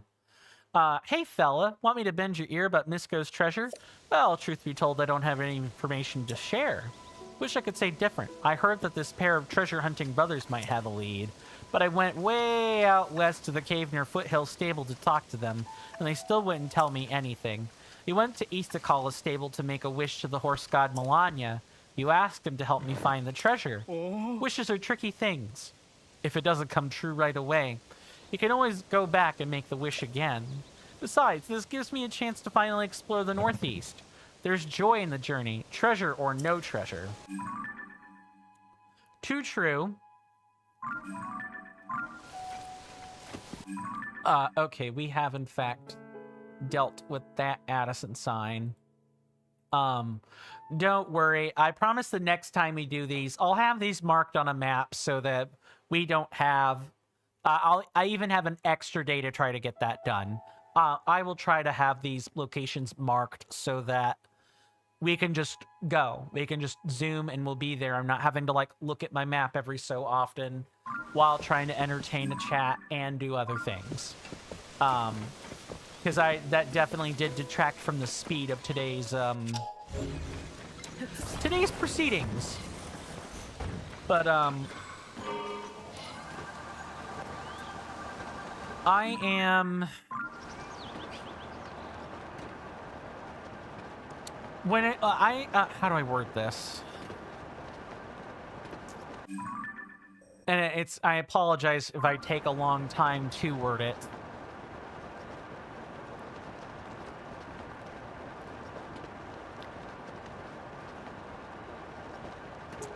would it be weird if I also say at least some small part of my faith came from a video game? I mean, it's not like I believe in the concept or anything, but it's more of the game taught me what kind of what certain things mean.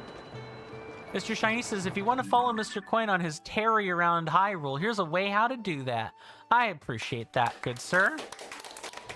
Yes, thank you for shilling the TOTK map, the Tears of the Kingdom map. Let me do that on YouTube as well.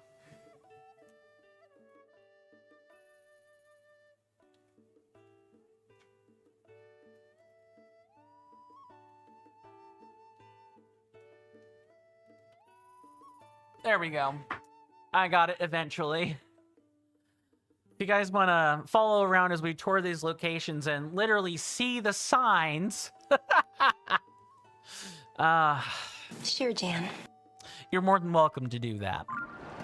I've been using this thing to help me, like, find signs, find Korok seeds, shrines, help find resource loops, for such as Fleet Lotus seeds or golden apples or any number of other things. Addison, are you friggin' serious? I hate this man so much. He's supposed to be around here. Why does this game do this? Okay, I was gonna write this off as like glitching, but now I have to actually like figure this out in video essay for the video essay. This needs to go in here so people can see it. But I used to play. I've talked about my history as an MMO raider before. Going back to the other subject, and an MMO raider. The game that I'm referring to is the World of Warcraft. Like, I got the game as a birthday gift from my dad in 2014, and I was a bright-eyed, bushy-haired, bushy-tailed 14-year-old who picked a human as his race. I know how quaint, and the humans have their religion is they believe in this thing called the light. It's a like a holy spirit of sorts, and the light generally teaches kindness. Kindness, humility, and, you know, fighting the wicked, that sort of thing. A lot of my like initial precursors to or I should say my start toward crawling out of the brand of nihilism I had followed began with that game. Even before the religion, you know. Well, although my parents did teach me kindness and all these other things, I found that the game helped cement that a bit more for me. Mr. Shiny says, daring today, are we? Oh, I dare. I dare to dream and dream big.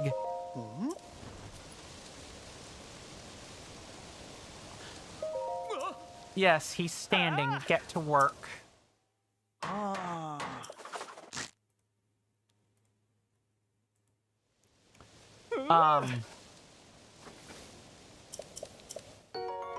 trying to think of where I was taking that story, but I wasn't. You know, there are classes that can, you know, have access to the light, priests and paladins, but there are other people who access the light in their own way. Of course, it wasn't until later that I learned that the light, quote unquote, was actually not just this spiritual entity or a belief in the practice of goodness, but it was tied to a Burning Crusade expansion entity called the Naru, beings of pure light. And of course can be corrupted to be beings of pure darkness. The light became more of a tangible thing instead of this intangible representation of goodness that, like, vaguely pulled from Christianity, but it didn't exactly pull from Christianity at the same time. There are a lot of parallels you could draw to the light, though, or the practice of the light, though, between the races that worshipped it, so to speak, or that still continue to worship it, honestly, if I'm remembering my World of Warcraft history correctly. Ah. Of course, that evolved into me finding a page on a non-Celtic druidry, which also houses the Celtic practices for druidry, which are closed. And that turned into my, belief that, life is fulfilling for life's own purpose. Life is itself a good thing to have. It's what you should consume and be focused on, is life itself, living experience. And not only that, but preserving the world's nature so that we have it for generations to come. Like, I'm describing very disparate things, but I have somehow, over the course of living my life, managed to find a way to tie all these things together. And between that and my personal history, that is the man that sits on your screen today, prattling at you about this and that, and making his political views known while also trying his best to, provide a place for us to talk about all this. While also trying to, follow the sciences. Being religious does not mean you're anti-science. Being a Christian does not make you anti-science. Being anti-science makes you anti-science. Who would have guessed? Welcome on Intention. Good to see you, and God bless be to you. Hopefully you're doing well in body and mind, and I do hope you enjoy your stay. You came on the tail end of... You came in on the tail end of like a whole story. We were discussing world events, and that led me to talking about spirituality in my life. More than anything. Sachin says you have good news. You've been watching. Oh, the whole time? So you heard all of that? Or I guess how much of it did you hear is what I'll ask. But other than that, we've been fixing up Terry signs today. That's pretty much the basis of the stream. I should probably also come out and say I hope that my religion does not serve to be a push or a shove away for people. I think now that I've had a chance to explain how I tie my beliefs in with how I operate in this world, I am not your... I sound like I'm being prideful. I'm not. I am not your typical Christian. I'm just not. My beliefs are what I would call very, very different. Oh, I think I know exactly what this wants us to do. This literally wants us to do this. Put that there like so, and just put up a little wooden beam to keep it from falling. And two of these ought to do real nicely. Tension says you beat Majora's Mask, 100% maxed out. All jars, everything. Nice. Nice. We love full completions around here.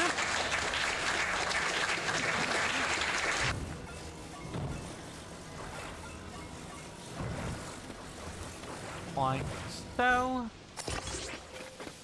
And probably one more for good measure. That should be enough weight to offset the pull of the hill. Let's see if I'm right.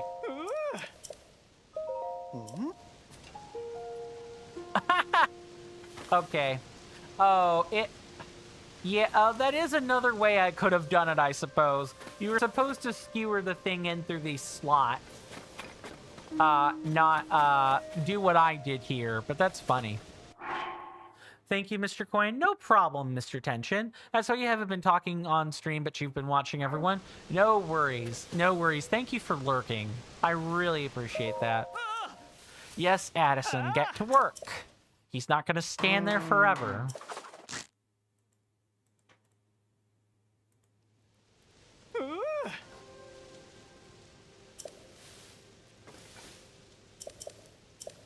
And I guess one other thing, and this is like, you know, this goes to the how can I juxtapose my spiritual beliefs with that of, you know, the sciences and the maths. Well,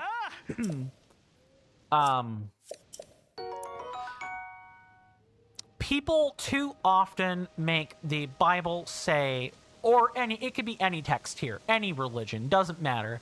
People can make the text of those books mean or say anything, often to the point where it tries to make those texts say things they don't say at all. And the same is true of the sciences. There's a literal religion called Scientology, which is as much pseudoscience as it is religion, I promise. It is no less valid than another religion and no more valid than any other religion out there. Tension says you're fixing to start on Wind Waker next. Nice. Have I played that? Yes, I played the GameCube release of that, and I have beaten it. It is one of the games I beat. I beat it growing up. It was fun. It was a short little bop, a nice little ditty for what it was. Feel like sailing the open seas, getting treasure, and you know, I had a Game Boy Advance and a little communication dongle. I was able to use the tingle feature on it. It was pretty fun. But I remember me and my sibling doing that together as kids. It's great. And thank you, Mr. Tension. Science and spirituality can coexist with one another if people stop making them oppose each other and say what they're going to say, and having those things say what they don't say. Religion does not oppose the hard sciences whatsoever. It is specifically the knowledge of good and evil, which has nothing to do with the sciences. Yet it is often said that since, you know, Adam and Eve may or may not have originated from the Aborigine people, that they would have learned to hunt, which would have required knowing some basic sciences and maths, which you cannot do if you are a skeptic of those things. You heard there's Koroks in that one? A lot of Koroks? No So when we say Koroks, Tension, Wind Waker is the start of where you see the Koroks. It's the first game that alludes to them. Before that, you would have been referring to the Deku people instead. I would say there are like 24 characters that you'll know as Koroks. Maybe 1 to 2 dozen seems about right. And nope, I want to avoid spoiling. But you do meet them in Wind Waker. But they don't give you a fetch quest. And they're just characters. They're just sprite. They're woodland sprite that you can talk to. You know, they're what the Koroks should have been in this game, which were, you know, more NPCs, more quests, and less collectibles. I honestly think the Koroks impugn the name of the namesake race that they are from. These Koroks here in Tears of the Kingdom give Koroks everywhere a bad name. Okay, the game is literally telling you to do this. I didn't think the game would tell you to go find,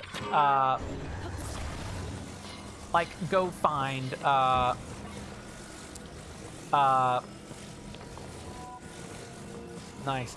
I literally was not expecting this game to say use hover stones, but here it is. Tension says, so you don't have to find Koroks until Breath of the Wild? Yes, that is correct. Breath of the Wild is the first instance of where we have to find the Korok seeds. It is the more real, less fantasy version of the Koroks. Try letting go, Mr. Addison. Get to work. Think we'll cap things off with a blood moon. I think that sounds reasonable. We can, wrap up and chat for a few minutes. Because I do need to repeat some bookkeeping for the end of stream. Yes, Mr. Addison, move. Get off my screen. I want to talk to my lovely senators. So while this is happening, I want to thank you guys for hanging out with me today. I really appreciate it. Lurking, the follows, the redeems, the subs, the bits. I appreciate all of it. Truly, I do.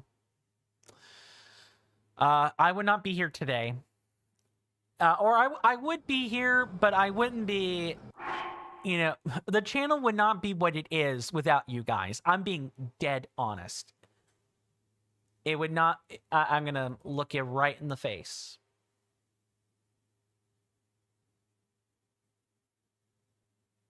Sorry, with less open eyes. I would not be here doing what I'm doing without all of you.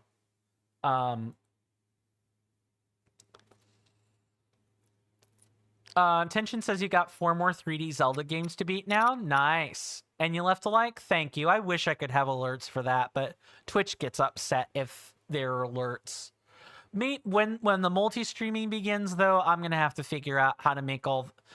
I'm sorry. We are multi-streaming. When I have to start streaming to 3 platforms, I'm going to have to figure out how this is all going to work. Mr. Shiny says a fun fact before the stream ends. If you shoot an opal fused to an arrow from a 5-shot burst bow, the particles cause the game to perform a so-called panic blood moon. Wow. That's nice. I wish I had one. I'll have to go find one of the 5-shot bows again. I'll have to farm like crazy. You left a like every day. I appreciate that, Tension. I appreciate everyone who leaves the likes on the videos. They help out more than you guys realize. More than I realize, even. I also want to appreciate the continual march to 150 subscribers as well. Here's to hoping we can reach that number this year, and maybe 200 YouTube subscribers, toward the end of this year. Mr. Shiny says you abuse that to farm weapons in the depths. I can imagine. So, as a reminder, I will not be streaming tomorrow. I've already altered the calendar to reflect this, as well as, put out the announcement on YouTube and Discord, both those places. I will be out doing paperwork stuff all day. I have no idea when I'll get back. I've even canceled other meetings just so I can, focus on the paperwork. It's really, really important. So the next time we'll see each other is on Monday. And on Monday, we will be advancing the main story, the Crisis at Hyrule Castle. I'll even track it so that we don't forget. We will be focusing on main story until we hit the point of no return.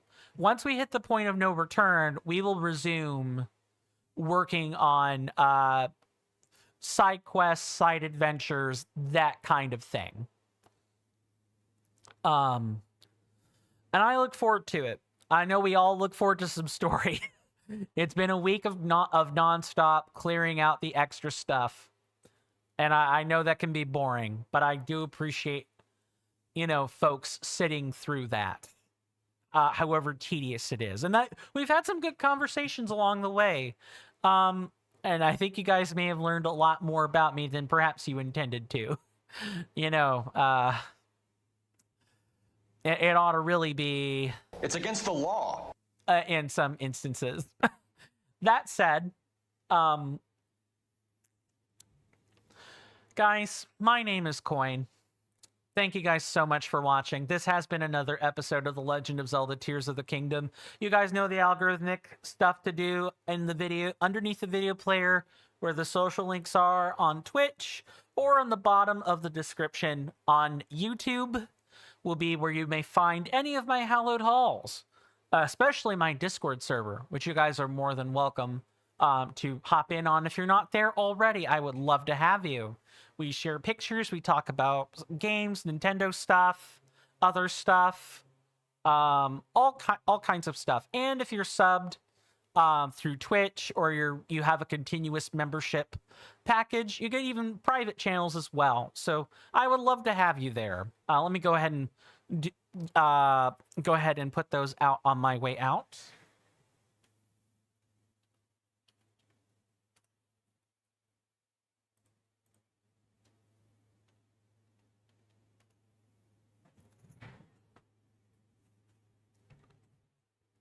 Feel free to join. I'd love to have you guys. Do stay safe and take care of yourselves. I'll see you next time. And with that, goodbye.